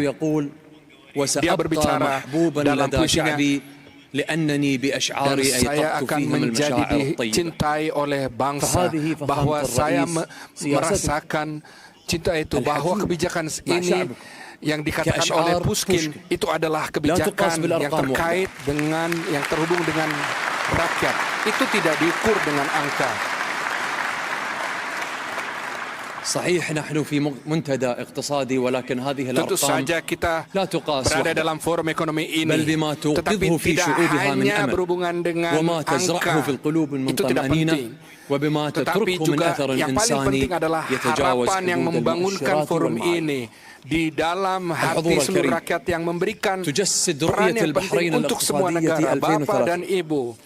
Ini adalah strategi Bahrain pada tahun 2030 yang diambil oleh kebijakan yang bijaksana oleh Raja, yang menentukan rangka hubungan ekonomi kita sampai ke 2030. Ini bukan hanya strategi, tetapi juga itu adalah rencana pembangunan berkelanjutan. Berkat keputusan itu, Bahrain masuk dalam jalan yang menjanjikan untuk mencapai balance yang optimal.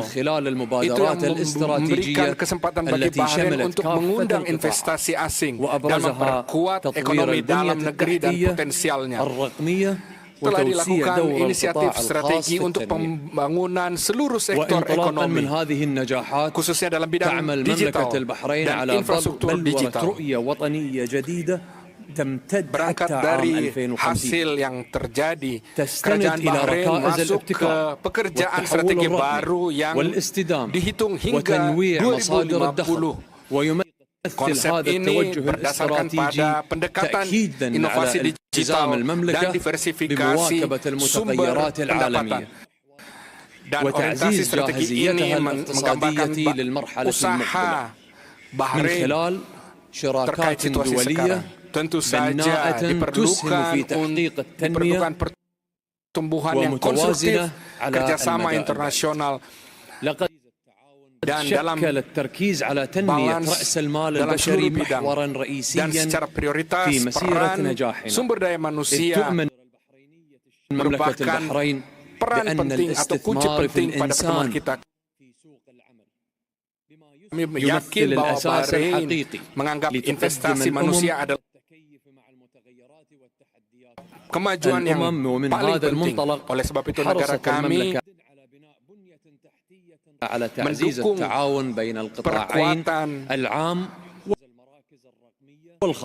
kerjasama antar negara, dan itu sangat penting. Dan dalam kaitan itu, arti penting adalah inisiatif yang ditujukan untuk persiapan generasi muda, pekerja generasi muda, dan penjaminan mereka untuk masuk ke pasar kerja. Dan ini memberikan kemungkinan untuk membangun ekonomi yang bisa beradaptasi pada tantangan-tantangan dunia. Bahrain menawarkan usaha-usaha yang tidak sedikit untuk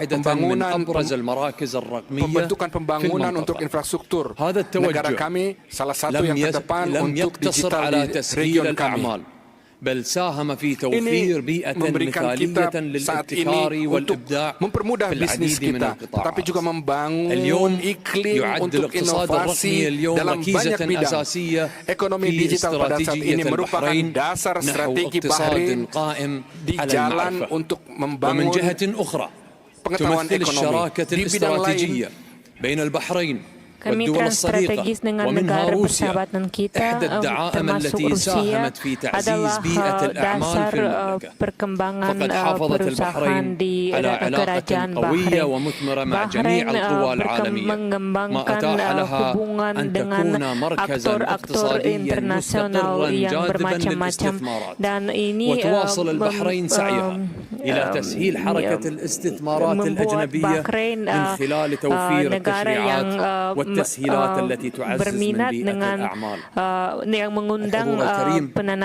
تشكل دول مجلس التعاون لدول الخليج العربية اليوم نموذجا رائدا في دعم ريادة الأعمال وتعزيز بيئة الاستثمار في المنطقة وفي مملكة البحرين.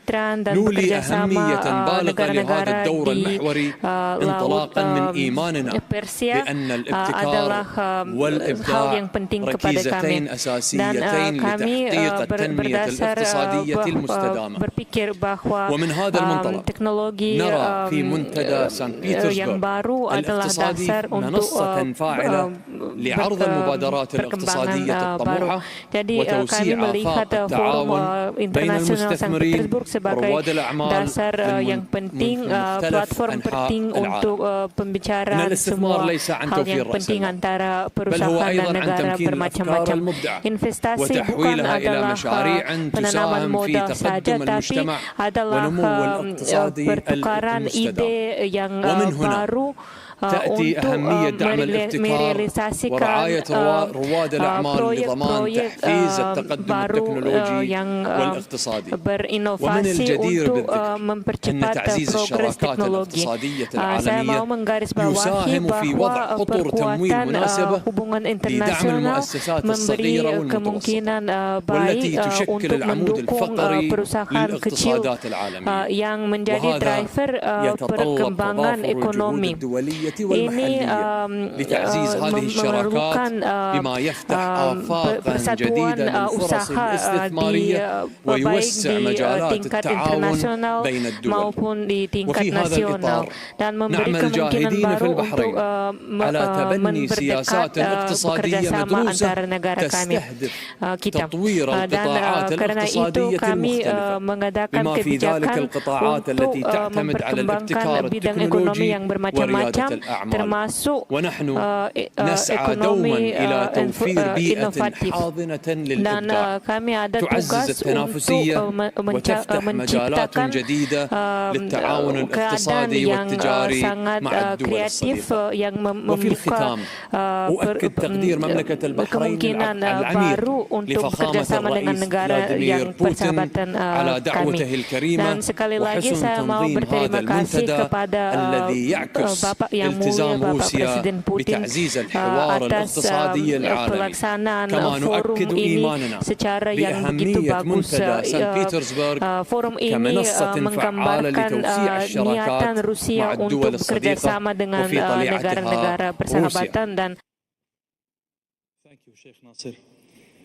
The address by the Vice Premier of the State Council of the People's Republic of China, Ding Shuxiang. The floor is yours.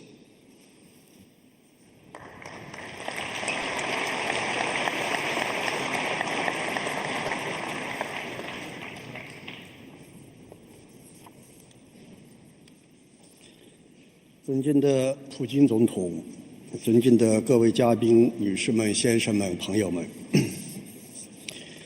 很高兴应邀出席第28届圣彼得堡国际经济论坛。本届论坛以共同价值、多极化世界发展为基础，具有重要的现实意义。首先，我谨代表中国政府对本届论坛的成功举办表示诚挚的祝贺。10年前，中国国家主席习近平在出席第70届联合国大会一般性辩论发表的重要讲话中提出，和平发展、公平、正义、民主、自由是全人类 Rusia dengan keadaan forum yang sangat bersukses tahun ini. tahun ini Sekretaris Jenderal PBB menggarisbawahi nilai-nilai sama masyarakat dunia. Dan tugas yang sangat tinggi organisasi internasional yang ada sekarang, dan tugasnya adalah menyatukan semua bangsa-bangsa untuk mencapai nasib sama kepada semua manusia dan komunitas seluruh dunia. Dan di dunia ada juga tendensi proteksionisme dan hegemoni, dan ada banyak konflik yang menjadi lebih keras, dan ada risiko banyak, dan semua orang masyarakat manusia berhadapan dengan tantangan yang sangat serius, dan kita mau mengikut semua nilai-nilai yang sama dan merealisasikan inisiatif keamanan global dan sivilisasi global untuk mendukung perkembangan dunia multipolar supaya mencapai perkembangan yang berdamai dan berkelanjutan. Karena itu saya mau memberi beberapa ide kepada Anda. Yang pertama, dunia harus memperkembang atas dasar kerjasama yang berdamai, dan kami harus bekerja secara multilateral dan memberi kemungkinan serata kepada semua. Dan dalam 8 tahun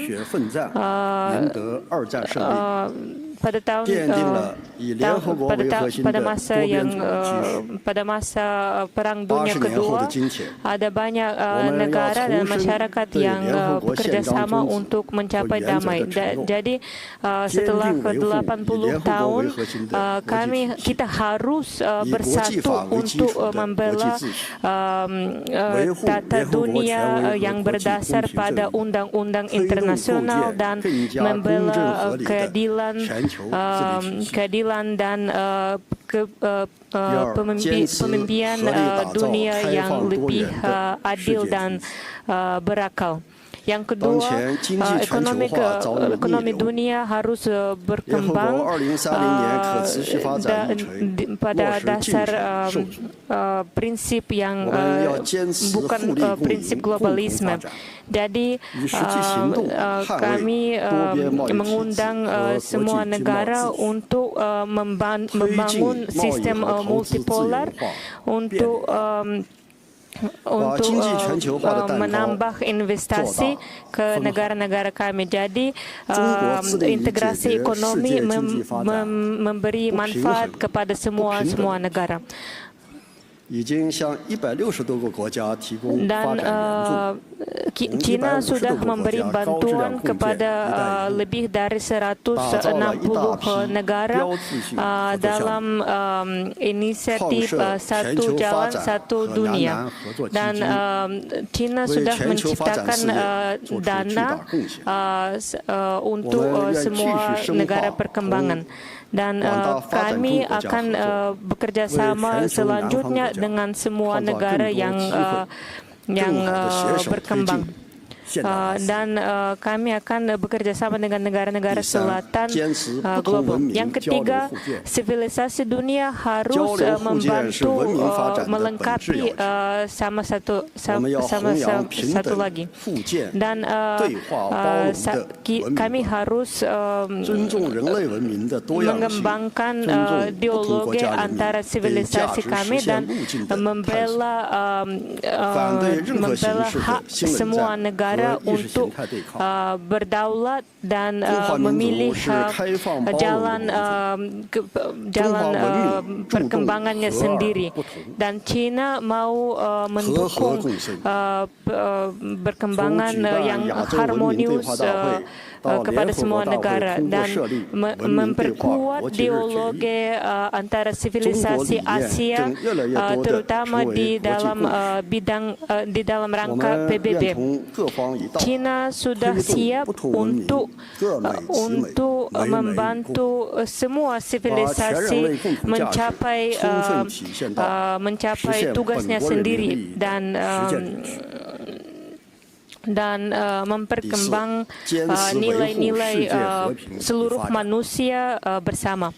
Yang keempat, kita harus mendukung perkembangan dunia yang damai.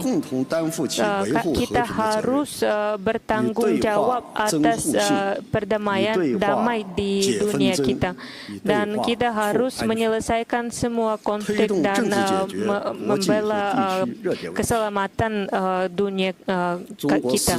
Kita harus menyelesaikan semua konflik di negara-negara yang ada konflik itu.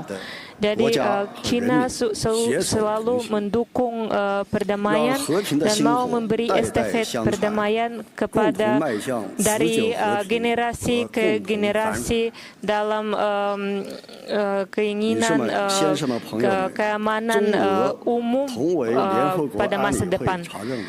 Bapak dan Ibu yang terhormat, Rusia dan China adalah ekonomi yang paling besar di dunia dan adalah sahabat yang baik yang mendukung masing-masing di dalam kerjasama mereka.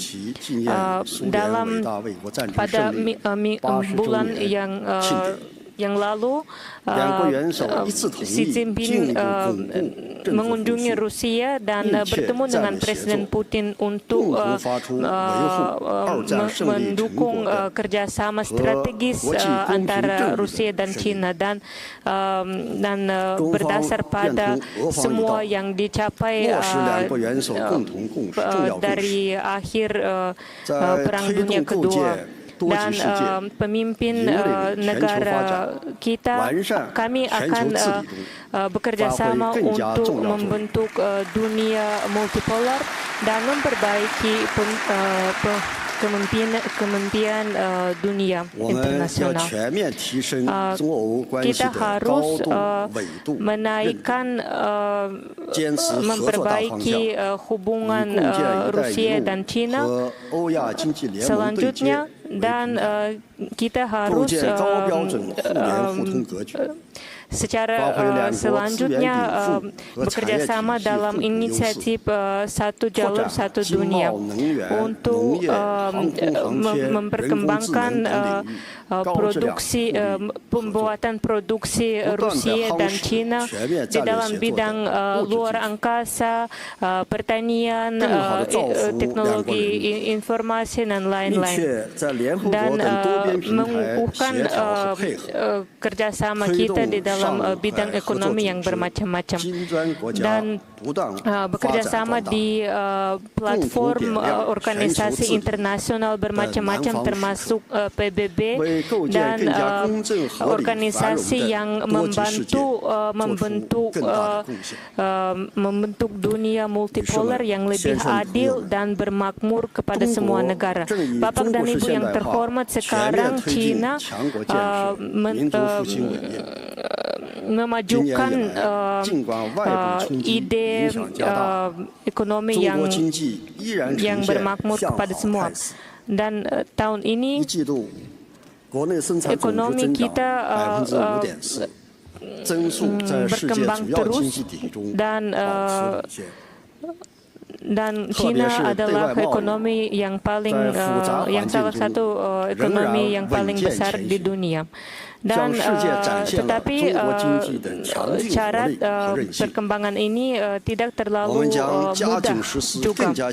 Dan kami akan mendorong kebijakan ekonomi kami secara terus dan menemukan semua ekspektasi inflasi yang ada di masyarakat kami bertentangan dengan syarat ketidakpastian ekonomi yang ada di dunia hari-hari ini. Dan walaupun keadaan dunia berubah, China masih membuka pintunya kepada semua negara.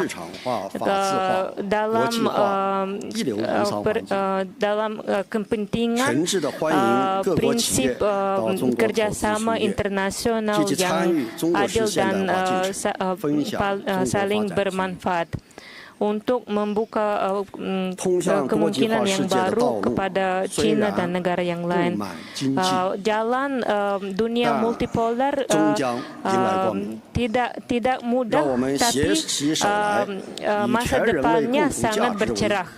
Jadi saya mengundang Anda untuk membangun dunia multipolar yang sangat baik ini. Terima kasih atas perhatian Anda.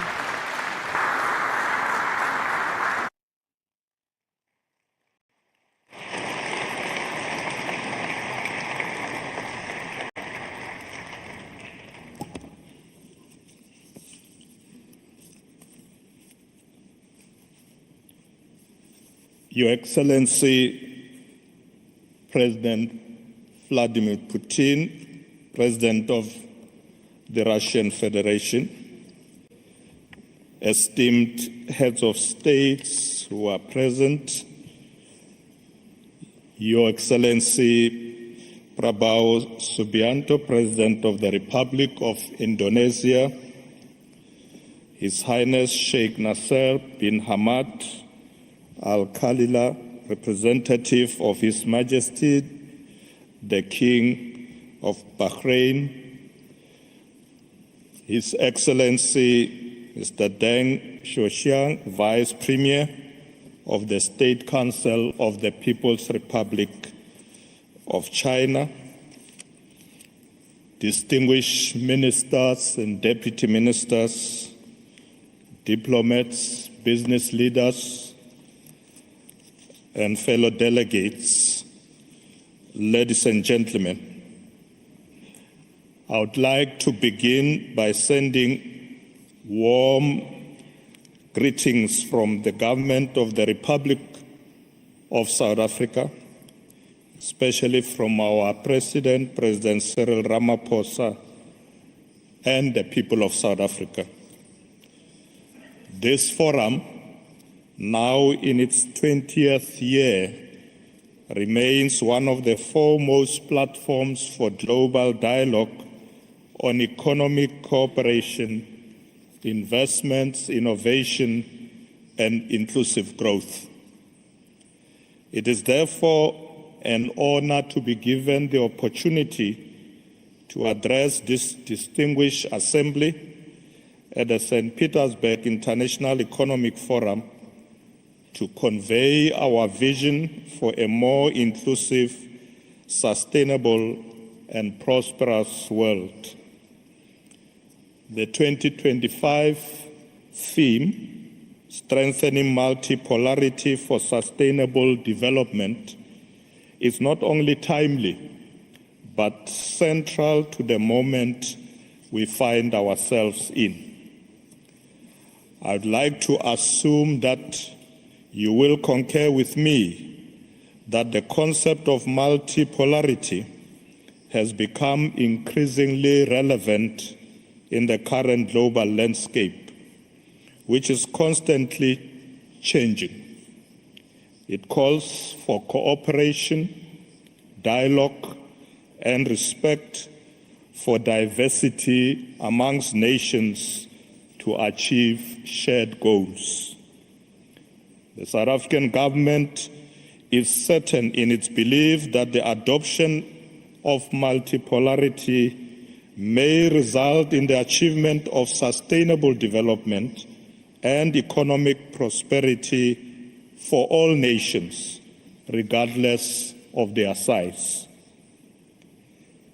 It is laudable that as I stand here, I can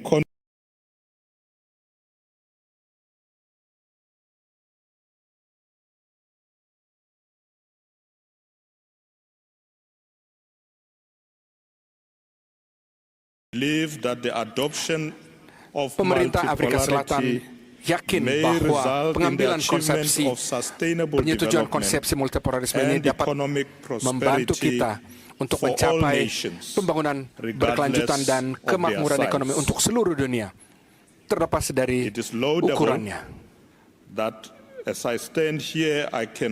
Begitu juga kita perlu garis bawahi bahwa saya berdiri di depan Anda ini, saya bisa menyatakan bahwa Federasi Rusia dan South Africa mendukung tatanan dunia yang multipolar dan secara aktif mendukung dan memajukan konsep itu dalam berbagai forum dunia. Kerjasama kita diperluas dalam berbagai sektor, khususnya perdagangan, energi, dan teknologi. It is also a rising presence in sectors such as space exploration, nuclear energy, particularly for peaceful purposes, artificial intelligence, and advanced manufacturing. Importantly, Russia's increasing orientation towards Asia, Africa, the Middle East, and Latin America is reshaping global trade routes and creating new corridors for commercial and developmental cooperation. These reconfigurations are part of a broader trend, the steady emergence of a multipolar global economic architecture. Despite the real challenges posed by geopolitical tensions, sanctions, and fragmentation of financial systems, Russia has demonstrated resilience. It continues to foster deep integration with the Eurasian Economic Union, expand its partnership under the BRICS framework, and strengthen bilateral and multilateral engagement with emerging economies. Our country, South Africa, like many others, has also faced numerous challenges on its path to development. The extent to which individuals feel connected and share a sense of belonging in society has also been a significant challenge, particularly in the light of the country's history of apartheid and persistent socio-economic inequalities. However, with tenacity, drive, and a commitment to diversity, we have achieved enormous strides in reducing poverty, inequality, and creating social cohesion. We recognize that sustainable development is more than simply economic progress. It is also about providing opportunities for all our citizens to prosper and contribute to society.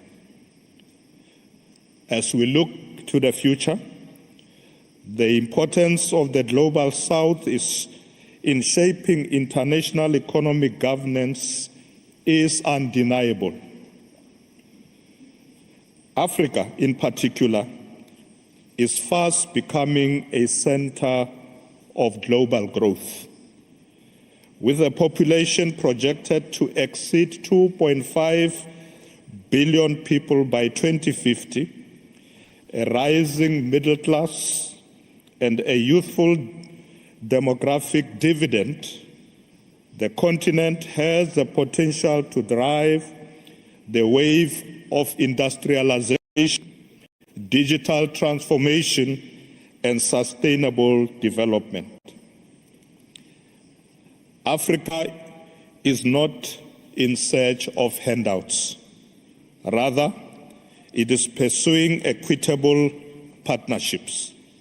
It seeks equitable access to markets, capital, knowledge, and technology. This is where global platforms like the St. Petersburg International Economic Forum become crucial for us. At the same time, the Global South is increasingly demanding a voice in decisions that shape global trade and finance. The collective call is clear. Development cannot be dictated. It must be co-created.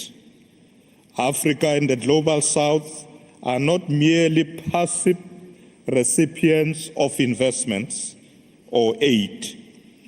They are active architects of a new, more just international order.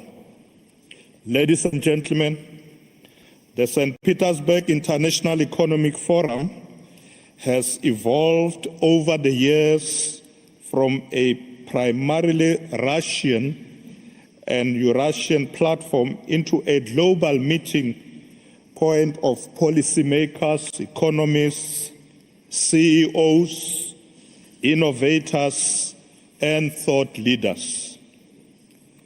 The St. Petersburg International Economic Forum provides a space for emerging economies to shape global economic discourse, influence trade rules, and negotiate developmental priorities. In this regard, South Africa supports the increasing inclusion of voices from the Global South at the St. Petersburg International Economic Forum. We support the growing participation of delegates from Africa, Latin America, and Asia.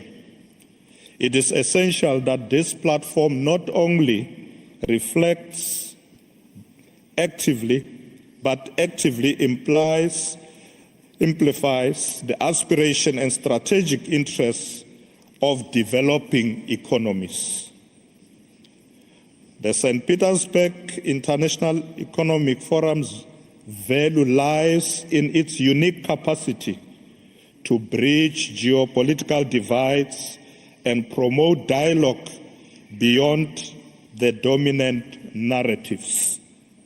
It enables countries with diverse histories, economies, and political systems to find common ground in promoting trade, innovation, and sustainable development. In an era of growing polarization, the St. Petersburg International Economic Forum is a vital pillar for pragmatic cooperation. South Africa is prepared to contribute to the promotion of cooperation and collaboration amongst nations in order to benefit all. We believe that a more equitable, prosperous, and tranquil world can be achieved through collaboration. This year, South Africa has the privilege of presiding over the G20. We have prioritized issues like debt sustainability, global financial reform, access to technology, and inclusive economic recovery. We are championing the representation of Africa in global decision-making structures, including the full integration of the African Union into the G20 framework.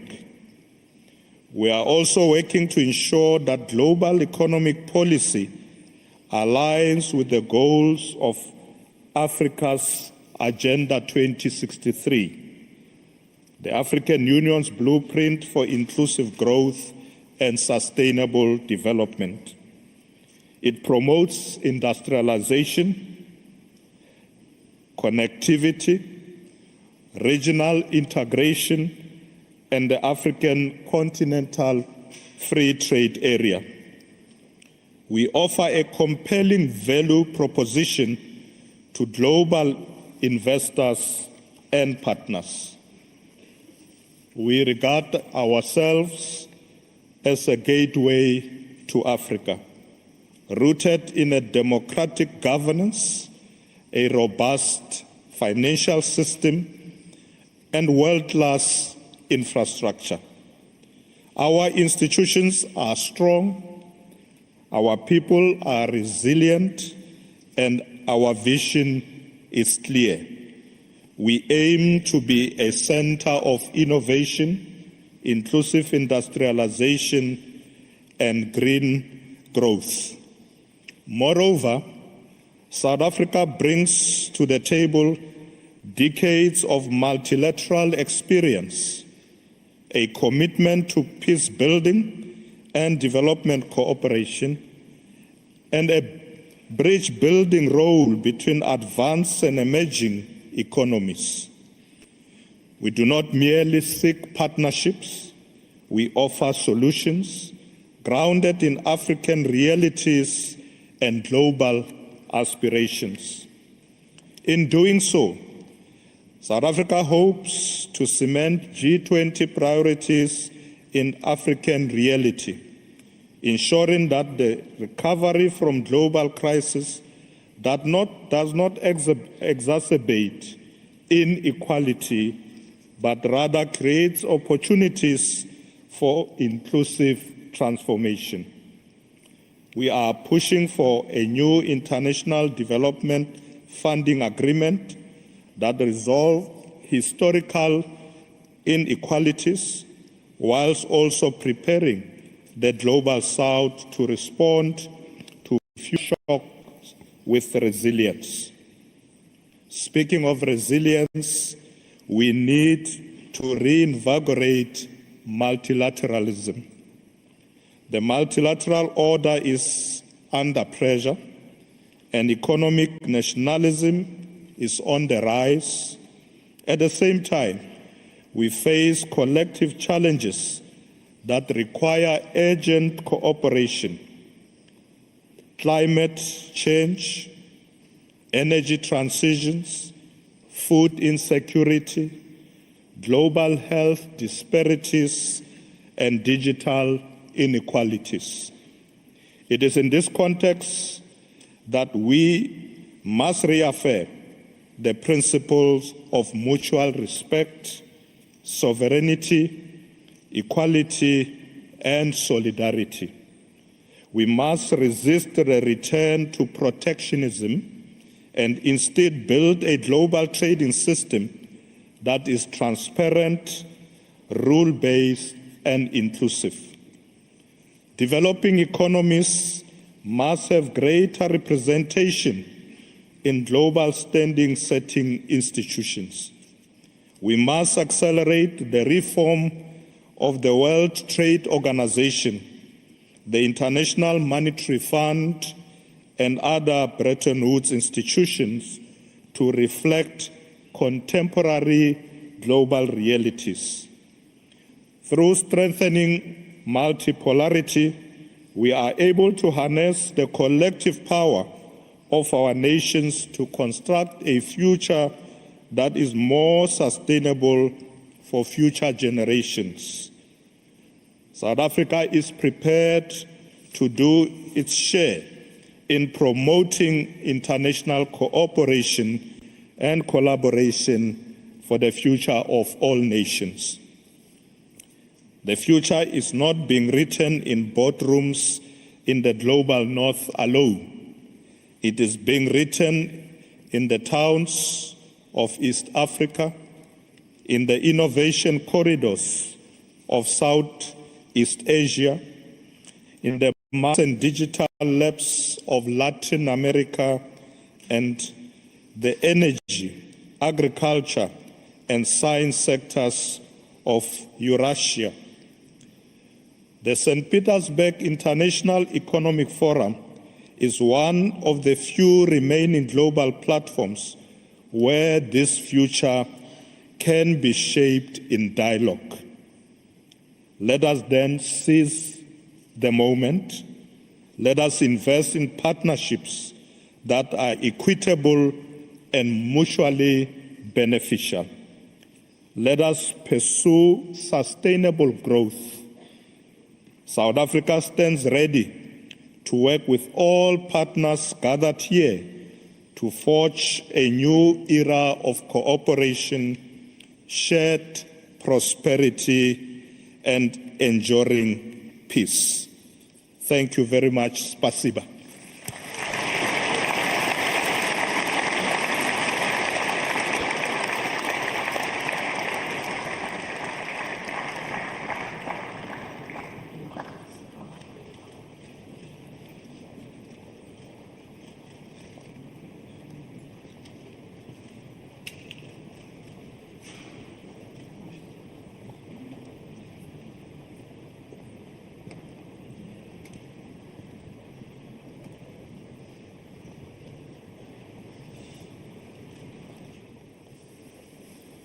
Thank you so much for the heavily loaded speeches that will only make my mission more difficult. I'd like to start with President Putin. The overarching theme of this year's forum is shared values in a multipolar world. This is a very, very high, ambitious ceiling. What does Russia bring to the table in that regard?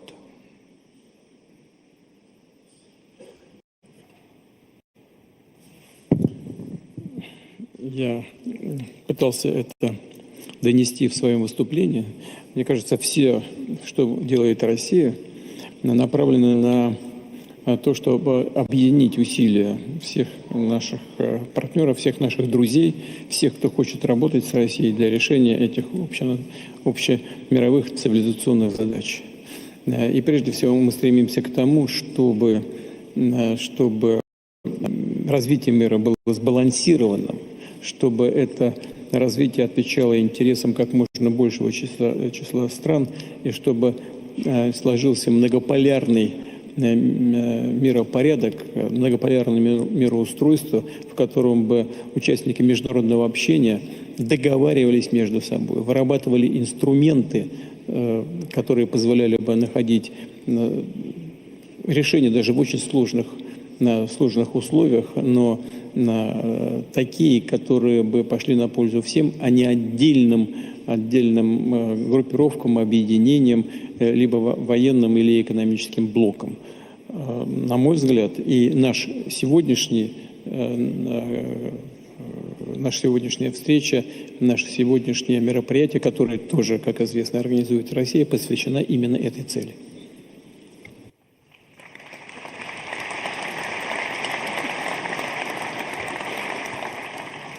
Sometimes, Mr. President, this effort to build the multipolar world seems like more of a resistance of an existing order rather than a genuine, consistent, coherent effort to create the multipolar world that you're talking about. Is it an objective-driven effort, or it's only resisting current,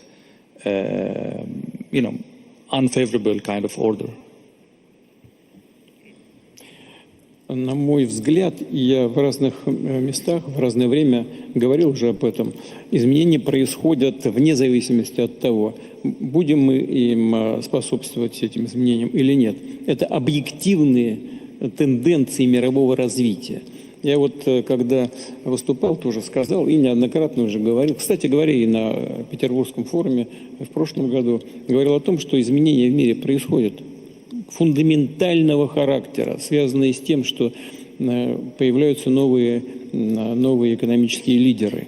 Вот посмотрите за предыдущие годы, как уменьшалась доля вот так называемой «большой семерки» в мировой экономике.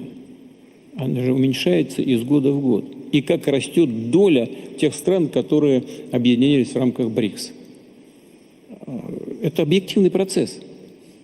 Он не связан даже с какими-то столкновениями, с какими-то острыми вооруженными конфликтами в мире. Он продолжается на протяжении десятилетий. Вот, и когда нам говорят, вот вы, Россия, значит, сделали поворот в сторону развития отношений с глобальным югом, там, с Азией. Да нет, мы уже давно приняли эти решения, имея в виду тенденции мирового развития. Они объективный характер носят. И вот сейчас говорил наш коллега из Южноафриканской республики, 2,5 миллиарда человек будет в Африке. Но это, понимаете, медицинский факт, так оно и будет. Это не остановить. И все эти страны, народы, континенты, они будут стремиться к чему? К тому, чтобы добиваться повышения уровня благосостояния своих народов. Они точно совершенно будут наращивать свой экономический потенциал и гуманитарный потенциал. Это неизбежные вещи, которые происходят в нашей цивилизации.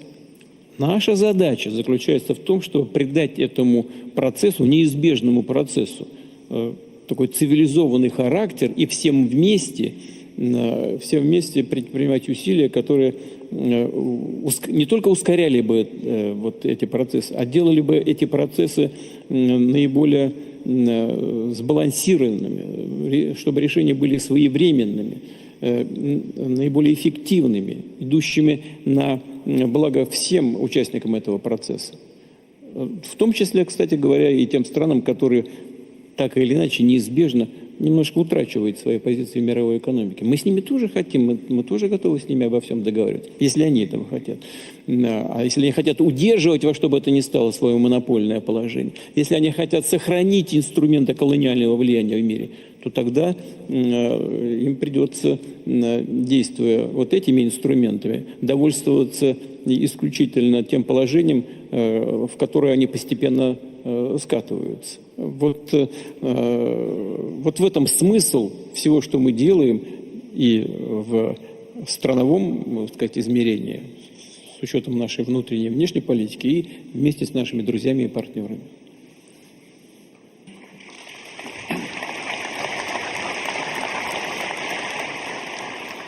And obviously they have the tools to cripple this endeavor that you just summarized, Mr. President. So I would ask President Prabowo of Indonesia. Indonesia has always walked a fine line, has always, as you mentioned in your speech, been a non-aligned state. But as the world becomes more and more complicated, can Asian countries, ASEAN countries, stay non-aligned, or this is more and more not an option, or a very, very narrow option as we go forward? Thank you. I think, in my opinion, it's not easy, but it's a line that we are determined to maintain. As I said, we respect all the great powers, we respect our neighbors, and we really believe that the only way for prosperity is collaboration, cooperation, and peaceful coexistence. And this is what we try to achieve.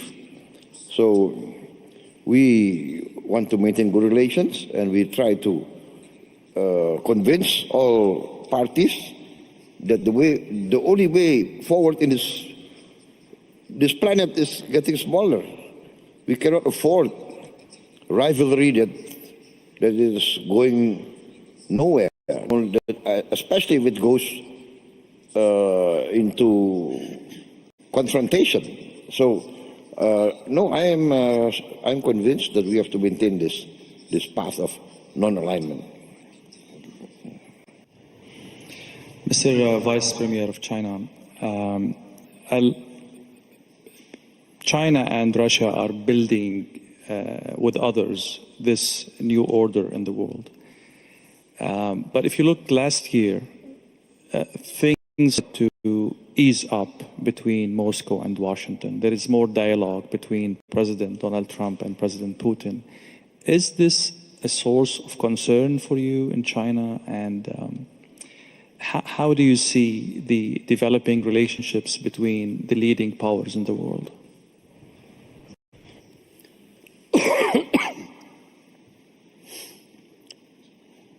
感谢你提问啊。首先，我要跟普京总统、跟俄罗斯的朋友、跟与会的朋友们非常明确地表示，中方是乐见俄美之间恢复接触和交流的。这个俄罗斯和美国啊，都是世界上主要的大国。 而且也都是安理会的常任理事国，接触是不正常的。俄美双方恢复接触、恢复交流，对全世界都是有利的好处，有利于国际局势的稳定，也有利于大家都面临的全球经济的复苏问题。 的环境，中俄关系可以追溯很多的这个历史了。我们是互为最大的邻国，友好合作啊，这个。 平等互利，对吧？它具有合乎双方的历史逻辑，也符合双方的文化逻辑，符合双方的战略利益。中俄友好，既不会受到第三方的干扰，当然也不会针对第三方。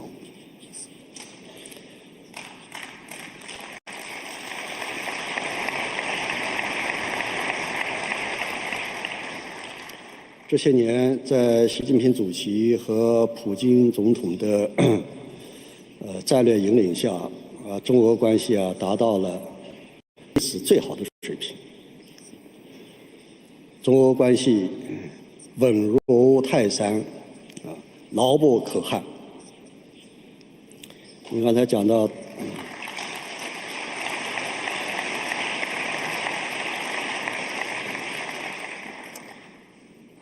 到在国际上，具有更大的影响力，它对国际的秩序事关重大。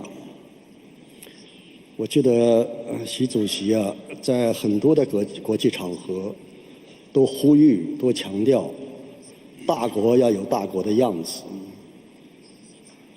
我理解大国的基本模样应该是。 积极地承担国际义务，带头维护联合国为核心的国际秩序，应该是坚持国家不分大小，不分强弱，一律平等，带头捍卫国际公平正义，还应该是重信守诺，言行一致。 带头为这个世界提供更多的确定性。中国呢，作为一个负责任的大国，坚定地做动荡世界中的稳定力量，愿意和各方一起为这个世界的繁荣不断地注入新的、更多的正能量。我就回答这些。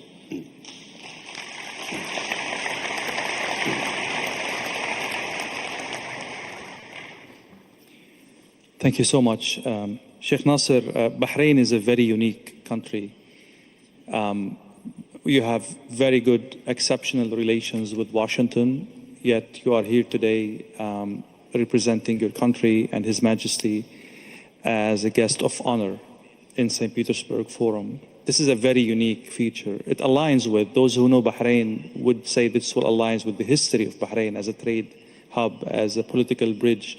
But how are you maneuvering and navigating a more and more polar world with the set of skills and experiences you have in the realm of bridging between East and West?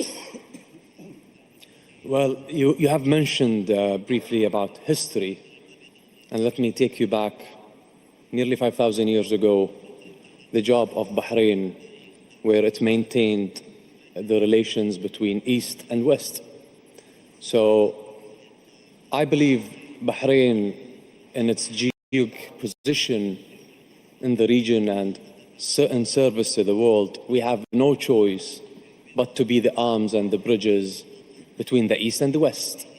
We have no choice, rather, to follow our wise leadership, not just in Bahrain, but in the GCC in total, where we all share a new state of mind. It is what's so-called the single-issue alliance. Meaning by single-issue alliance is, I do not get my nation, we do not get our region sucked into wars. I might agree with you in 10 points, but disagree in 8 or vice versa. So we take every point into verticals and we discuss and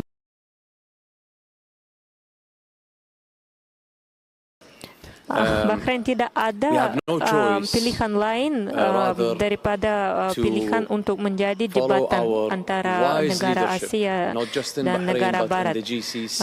Kami harus menuju pimpinan yang bijaksana, yang bijak di kerajaan Bahrain, tapi bukan di kerajaan Bahrain saja, tapi di wilayah yang besar kami juga.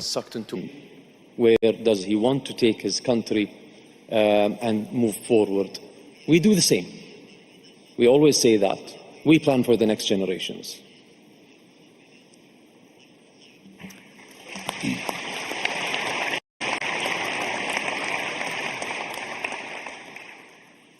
Thank you, Sheikh Nasser.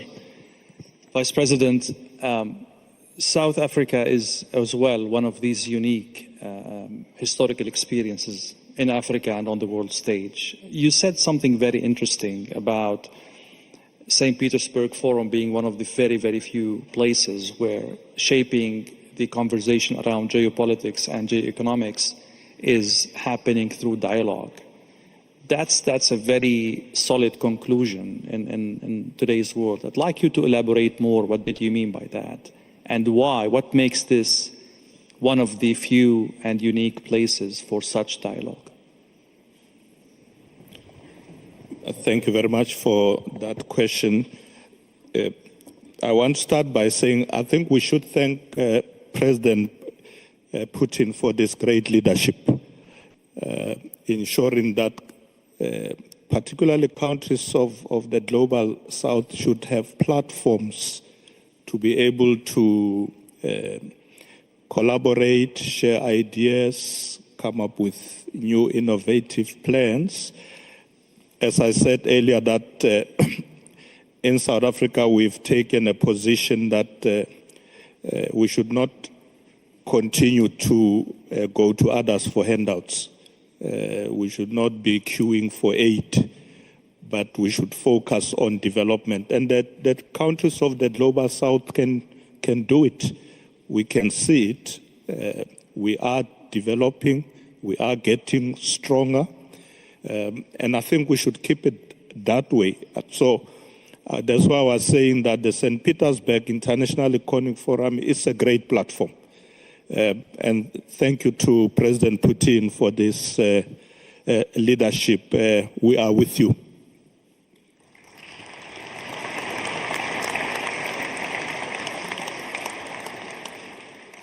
Let me bring the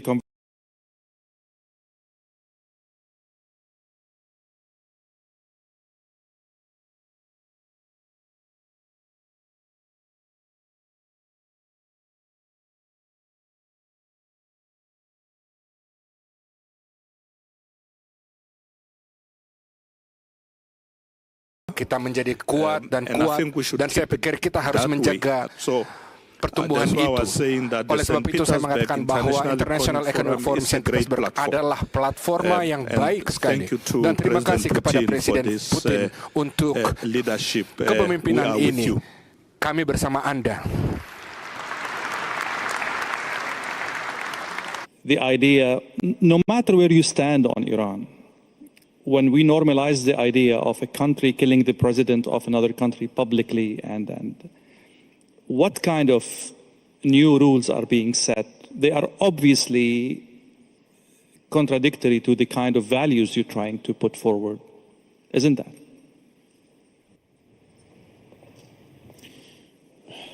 Вы знаете, я стараюсь, здесь коллеги выступали, и я стараюсь некоторые вещи помечать для себя, для того, чтобы кое о чем потом вспомнить. В том числе отметил и то, что вы сейчас только что говорили, уважаемые коллеги. Вот вы сказали вот о чем. Когда дискутировали с моим коллегой из Китайской Народной Республики, вы сказали так, я записал. Российская Федерация и Китай формируют новый миропорядок. Россия и Китай не формируют новый миропорядок. Мы его только оформляем.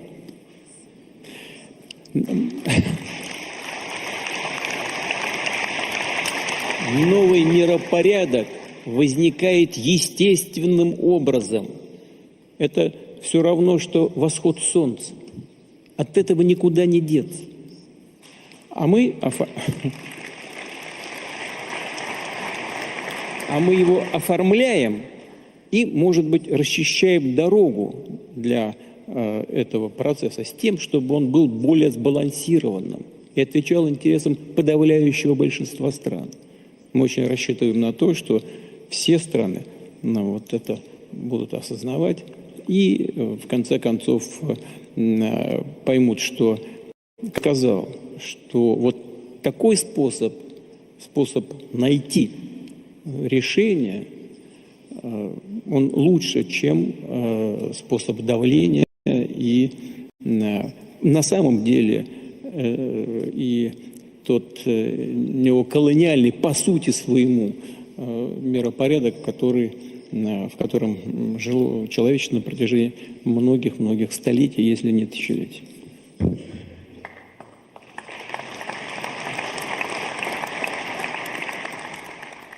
Would you allow, Mr. President, to go back to the question about normalizing the talk about, a country killing the president of another country, in the case of Iran and Khamenei and Israel within this conflict? I mean, it seems that those who are making the new values are not the global South, not obviously not Russia, not China. It's the Israelis.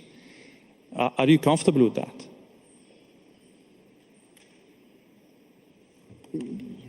Мне бы очень хотелось, чтобы вот такие вещи, о которых вы сказали, оставались на уровне риторики, но я бы попросил вас уточнить все-таки вопрос, что вы имеете в виду по поводу Израиля. I mean, the new values now is that one country is setting the rules for another country that who has or doesn't have enrichment, for example. One country is threatening to kill the president or the head of that country. Are these values defendable in any way? Я здесь не вижу никакой новизны, во-первых. Так, здесь ничего нового нет. Первое. А второе. Российская Федерация всегда, я хочу это подчеркнуть, выступала за обеспечение безопасности каждой страны без ущерба безопасности другой. Вот это наш принципиальный подход.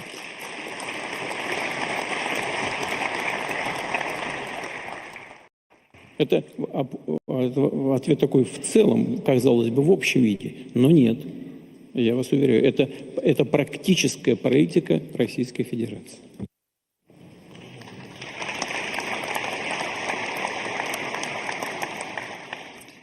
Allow me for a very direct question about the situation. Donald Trump is seeking what he calls the total surrender of Iran in terms of the nuclear project. Would Vladimir Putin seek the total surrender of Volodymyr Zelensky in the same vein? Во-первых, эта ситуация не такая же, а принципиально другая. А во-вторых, мы не добиваемся капитуляции со стороны Украины. Мы настаиваем на признании реалий, которые сложились на земле.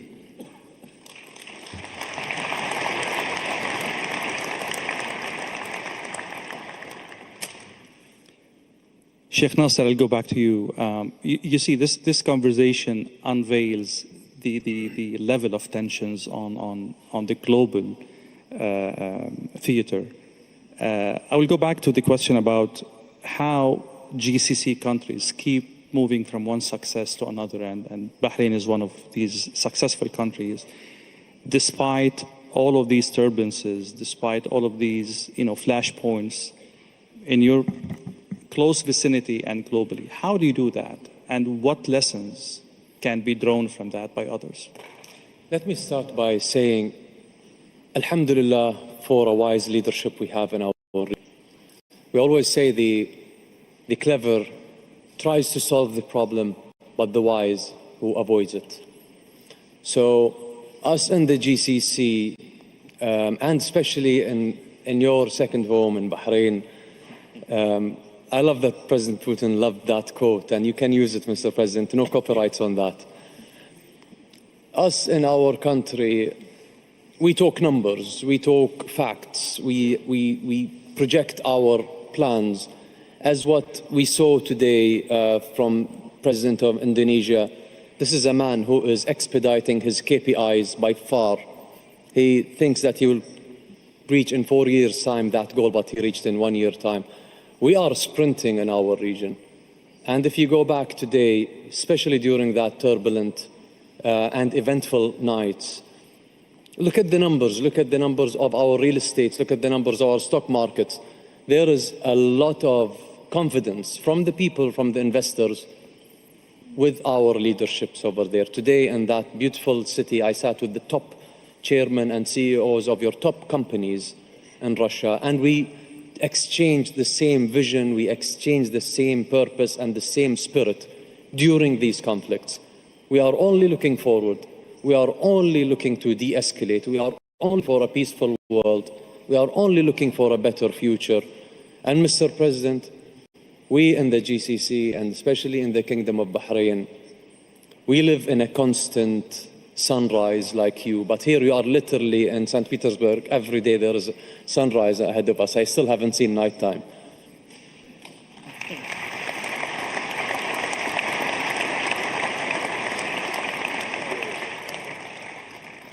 Mr. Vice President, as I mentioned earlier, the South Korea has a very unique position in history in terms of how it evolved, in terms of how it fixed its wrongs and mistakes and fixed its history. One of the things that came to my mind when I was preparing for this is the experience of de Klerk, the last president of the apartheid regime. The thing is that he made himself part of the change, and that saved South Africa a lot of blood and destruction and chaos. What lesson can be drawn from this history when a regime or a state or an idea hits a wall? How can you advise these states or these regimes to change the same way South Africa changed? Well, de Klerk is not a good example because he was defeated. He was forced to come to the table by the masses of our people. He didn't come voluntarily. What we are saying that leaders must recognize that we can resolve our differences through peaceful means, but there are those who need to be dragged to the And I think the example of de Klerk is quite that. He was dragged to the negotiating table by the masses of our people. And we were quite happy once he came. He had no option. He had to participate. He did try to portray himself like he's Nelson Mandela. He's not.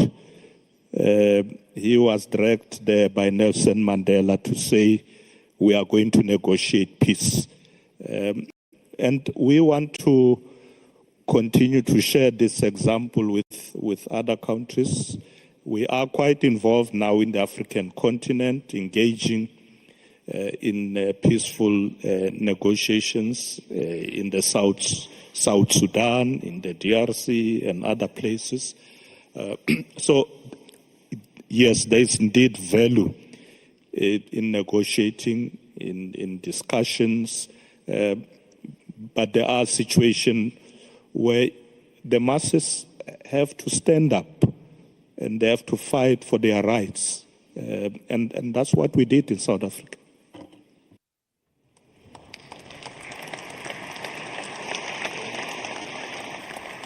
Mr. President, you were shaking your head when we were exchanging this question. What are your thoughts on, bringing adversaries to the table?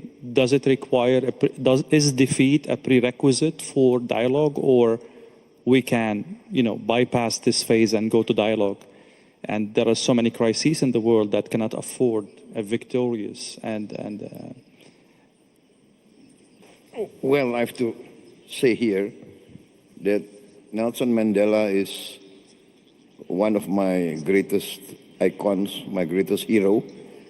I think it's an inspiration.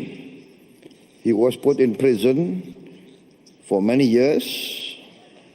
He was sentenced to death, threatened to be sentenced to death, accused of many things. And his famous statement was that he was willing to give his life for the principle of freedom. But the greatness of Nelson Mandela, when he got out of prison, he worked for reconciliation with his former enemies. So this is the greatness of Nelson Mandela, and this I try also to carry out in my domestic politics. I reconciled with many of my former opponents. For instance, we had a very long rebellion, separatist rebellion in Aceh, very long. I think more than nearly 30 years. But can you imagine that the former commander of the Aceh Liberation Army, fighting against us for 25 years more, now he joined my party. He's in my political party. And he's now governor of Aceh, and I'm president of Indonesia. This shows that former enemies can come together. And I think this is the lesson of Nelson Mandela. I want to say I was a former soldier. And as a former soldier, I really know the value of peace and reconciliation. As a former soldier, I always try, now, even before, I always try to negotiate. Better to talk than to kill each other. This is my position. Always talk, always negotiate.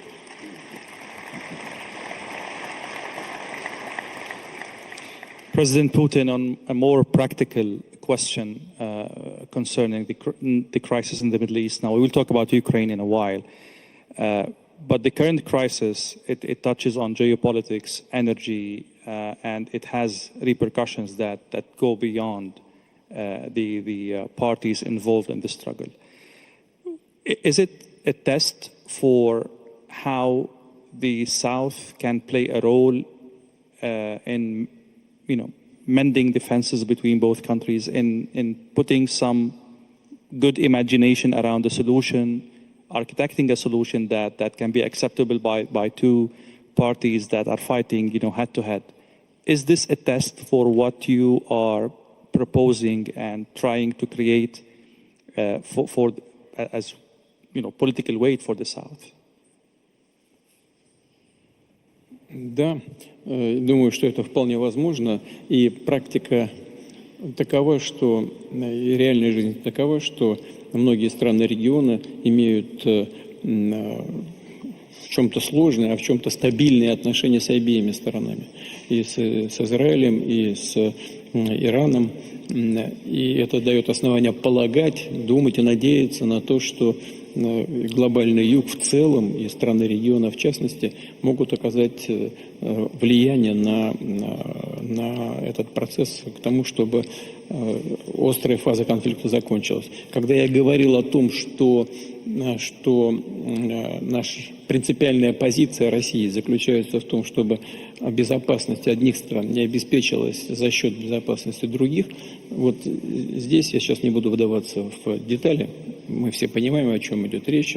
Обогащение, с одной стороны, урана и Ираном, его право на это, его право на мирный атом, на атомную энергетику, а с другой стороны, то, на чем настаивает Израиль, обеспечение его безопасности.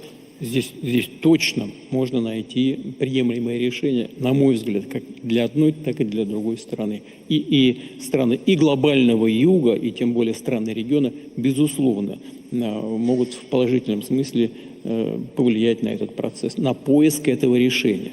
На мой взгляд, такое решение существует.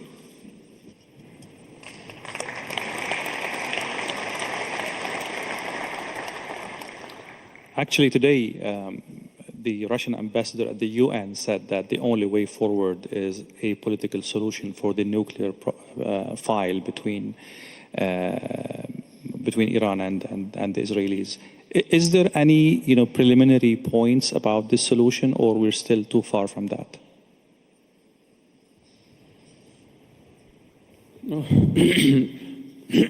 Всегда в таких случаях лучше не забегать вперед, чтобы не навредить этому процессу, но на мой взгляд, такие точки возможного соприкосновения есть. Мы свою позицию излагаем как одной, так и другой стороне. Как вы знаете, мы в контакте и с Израилем, и с нашими иранскими друзьями. У нас есть некоторые предложения с нашим участием. Мы ни в коем случае, хочу даже обратить на это внимание, мы не стремимся к посредничеству, мы просто предлагаем идеи. И если они будут оказаться привлекательными для обеих сторон, мы будем этому только рады. Но, повторяю, мы с Израилем в контакте. Как вы знаете, не так давно разговаривал с премьер-министром господином Нетаньяху, и с президентом Ирана, и с президентом Соединенных Штатов, которые, безусловно, напрямую вовлечены во все эти процессы. Представил им свое видение, возможное движение вперед в направлении разрешения ситуации. Ну, посмотрим. Сейчас наши предложения тоже обсуждаются, у нас контакты с нашими иранскими друзьями, они практически в ежедневном режиме происходят, так что посмотрим. Мне бы очень хотелось, чтобы это, в том числе и наши идеи, были реализованы.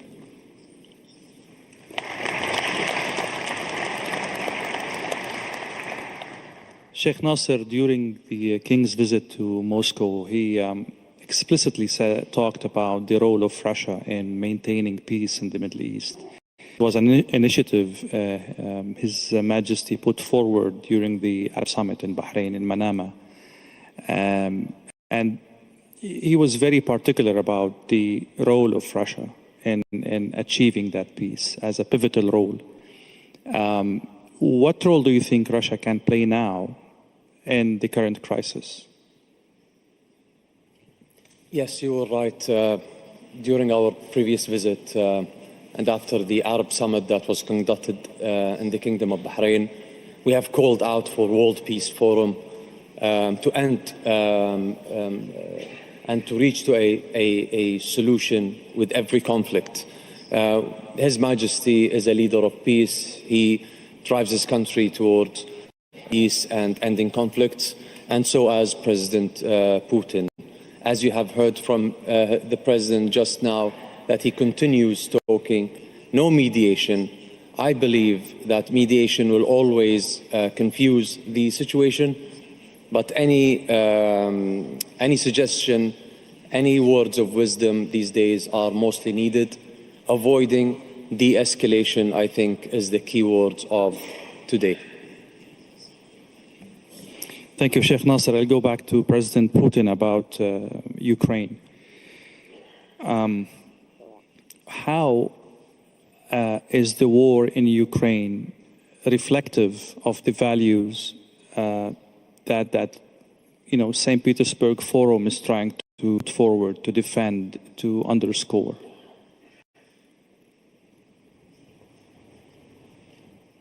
Очень просто. И напрямую связано с тем, о чем мы говорили, с тем, о чем я говорил. Я говорил о том, что безопасность одной страны не может быть обеспечена за счет безопасности другой. Вот нам с конца 90-х годов, с начала 90-х годов и на протяжении десятилетий говорили о том, что ни в коем случае, никогда, ни при каких обстоятельствах не будет расширения НАТО на восток. После этого мы имели 5 волн расширения, можно сказать, уже 6. И несмотря на все наши призывы этого не делать, все наши призывы были игнорированы, первое. И это, безусловно, рудименты старой, если не сказать древней, неоколониальной политики, в известной степени модернизованной под современные реалии, но тем не менее. Это действия с позиции силы, пренебрегающие интересами Российской Федерации. Это в целом глобально. Что касается Украины, то это тоже действие с позиции силы, все, что там происходило. А что я имею в виду? Это государственный, кровавый, антиконституционный переворот на Украине. Это что такое? Это тоже действие с позиции силы.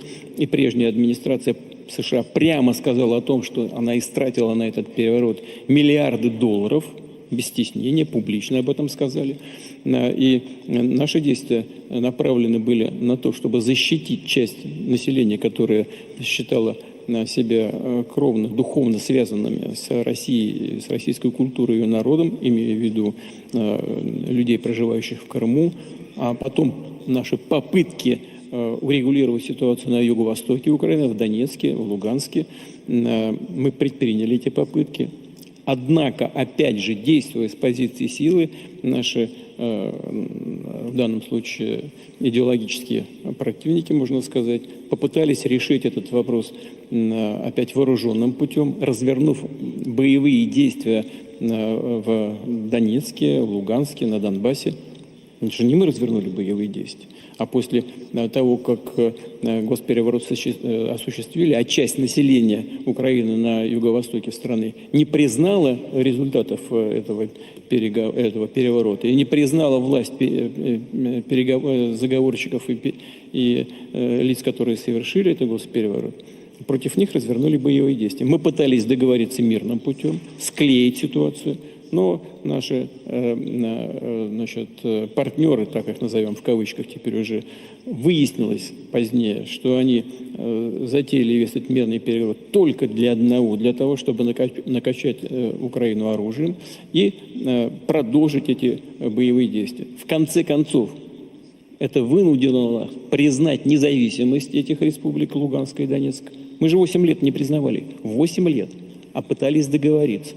Но нас вынудили признать их независимость, а потом начать оказывать им поддержку, в том числе и вооруженную поддержку, для того, чтобы положить конец войне, развязанной нашими противниками на Западе и теми, на кого они опирались и опираются сейчас на Украине, это крайними националистами и неонацистами. Вот поэтому все, что связано с тем, что происходит, с трагедией, которая происходит на Украине, это не результат нашей работы.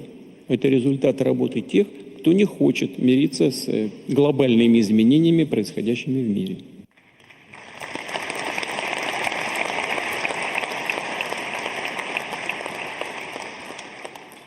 Mr. President, I'm in no position to challenge the narrative you put forward. Let's say this is the baseline of what the reality is. Let's assume this is a reality.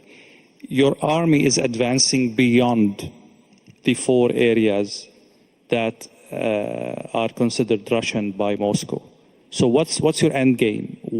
How deep is your army going to go, and for what effect? Вы сказали по поводу областей на Украине, которые мы считаем своими. Да, я уже много раз говорил, что считаю русский и украинский народ одним народом на самом деле. В этом смысле вся Украина наша.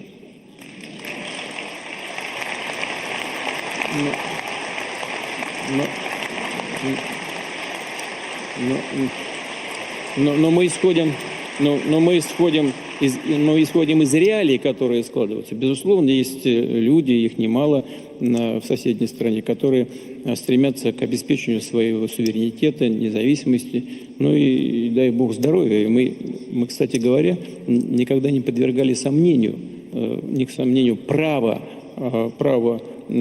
украинского народа на независимость и суверенитет. Вместе с тем, основания, на которых Украина стала независимой и суверенной, были изложены в декларации о независимости Украины от 1991 года, где ясно, черным по белому написано, что Украина – это внеблоковое, неядерное, нейтральное государство. Неплохо бы вернуться к этим основополагающим ценностям, на которых Украина получила свою независимость и суверенитет. Это первое. Второе. Мы с самого начала, когда конфликт уже приобрел такой острый, горячий характер, предложили тогдашнему украинскому руководству прекратить немедленно всякие конфликты, вывести свои войска с тех территорий, люди на которых не хотят жить в составе Украины, на которой происходят антигосударственные, антиконституционные перевороты, а хотят жить или самостоятельно, или в составе российского государства. Они отказались. Дальше это не политические решения, а логика боевых действий. Потому что военные люди смотрят, где лучше, где овраги, горы, где реки, где лучше войскам для того, чтобы достигать конечного результата с наименьшими потерями. Происходит определенная логика боевых действий. И войска оказываются на разных территориях. Но, знаете, у нас есть такая старинная, это не поговорка, не притча, а старинное правило. Там, где ступает нога русского солдата, то наша.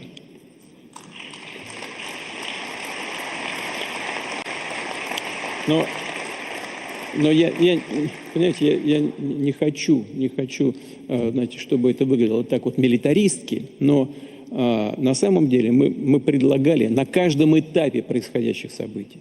Вот я хочу это подчеркнуть, что то, что я скажу, абсолютная истинная правда.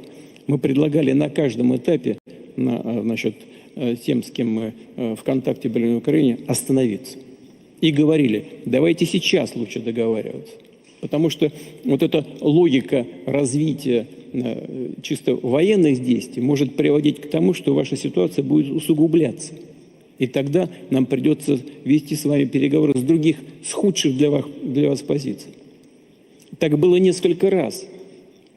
Я сейчас не буду вдаваться в подробности. Свидетелями этого и наших предложений остановиться являются действующие политические деятели из других стран, которые, слава богу, живы и здоровы. Но когда мы что-то предлагали, они из Москвы уезжали в Киев, а потом нам говорят, что вот мы агенты Кремля, мы, все, умываем руки, больше ввязываться в это не будем. То есть каждый раз мы слышали нет. Ну давайте, сейчас хуже будет. Нет. А почему? А потому что вот те, кто руководствуется старыми неоколониальными принципами, в том числе и прежде всего это в Европе, они думали, что сейчас они легко поживятся за счет России, сейчас они раздавят, разрушат, уничтожат и, значит, получат какие-то дивиденды с этого. Именно поэтому, уверен, бывший премьер-министр господин Джонсон, и тоже не сомневаюсь, с подачи бывшей администрации США, с подачи господина Байдена, приехал на Украину и предложил им не договариваться с Россией, а договоренность была уже на столе. В ходе стамбульских переговоров, я уже говорил, мы достигли практически консенсуса почти по всем вопросам. Осталось только точку поставить.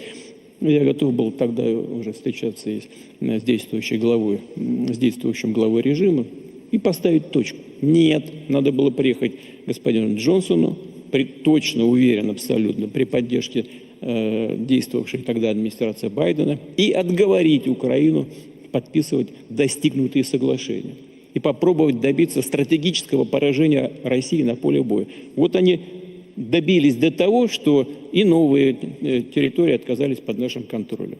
Российская армия наступает по всем направлениям, на все линии боевого соприкосновения каждый день. Вот смотрите, что они сделали. Взяли, забрались к нам в Курскую область. Так, значит, во-первых, потеряли там 76 тысяч человек. Ну, это катастрофа для них, понимаете? 76 тысяч. Да? В конечном итоге, как мы и говорили, мы их оттуда выбили, но они создали угрозу нам, начали создавать по всей линии государственной границы с Украиной, в двух других соседних областях. К чему это привело? У них и так не хватает личного состава. А мы теперь вынуждены создавать зону безопасности вдоль границ на очень многих участках. И они отвлекают туда свои вооруженные силы, которых и так не хватает на принципиальных участках вооруженной борьбы. Я уже говорил, 47% укомплектованности боевых подразделений. 47 всего. Они, в общем-то, теряют боеготовность. Так? Они своими руками создали еще линию боевого соприкосновения почти на 2000 километров. Там 2000 у нас было по ЛБ, это линия боевого соприкосновения. И вдоль границы еще, значит, угрозы нам начали еще 1000 с лишним, по-моему, 1600, что ли, километров. Растащили все свои вооруженные силы. Большей глупости с военной точки зрения трудно себе представить. Сами создают проблемы себе, понимаете? Но мы вынуждены же на это как-то реагировать. Вот вы сказали, там есть какие-то другие территории. Да, есть. Ну вот по линии госграницы. Они забрались там в Курскую область. Значит, натворили там целую массу преступлений. Причем преступления против гражданского населения. Ну, значит, мы их оттуда вывели с огромными для них потерями. А теперь вынуждены создавать зоны безопасности вдоль линии границы. Потому что они постоянно атакуют оттуда и с помощью артиллерии, с помощью беспилотных летательных аппаратов. Что это такое? How deep? How deep is the security zone? Ну, в Сумской области глубина составляет где-то 10 до 12 километров. Где-то там 8, 10, 12 километров. Дальше город Сумы, областной центр. Но у нас нет такой задачи забрать Сумы. Но, в принципе, я этого не исключаю. Но я к чему? Я к чему это? Но почему? Почему мы это делаем? Потому что они для нас угрозу создают. Постоянно обстреливают приграничные территории. Ну вот, пожалуйста. Это результат их, в принципе, абсолютно, я думаю, безграмотных, просто ничем не обоснованных действий. Смысл и цель была только в одном. Цель политического характера. Показать, что что-то могут, что-то еще получить от своих спонсоров из-за границы. Ну и так уже получили почти 250 миллиардов долларов. Нет, мало. Еще хотят. И половину разворовывают еще к тому же, значит, если не больше. Вот поэтому мы оказались сейчас вот на этих территориях. Это логика того, как складывается противостояние. И из чего оно складывается. Thank you, Mr. President. I would later go back to some aspects of your answer, mainly about the nuclear aspect of what's happening. But I'd like to go back to the other participants. Indonesia, Bahrain, and South Africa are three countries actively deepening relationship with Russia. From what I understood, this conflict, unfortunately, and I hope I'm wrong, might go for long. How are you planning to mitigate the fallout of this conflict in terms of secondary sanctions, in terms of political reputation in the world, in terms of pressure coming from your other allies? This is a very, very complicated situation. You don't want to be in any way, but that's reality. I will start with you, Mr. President.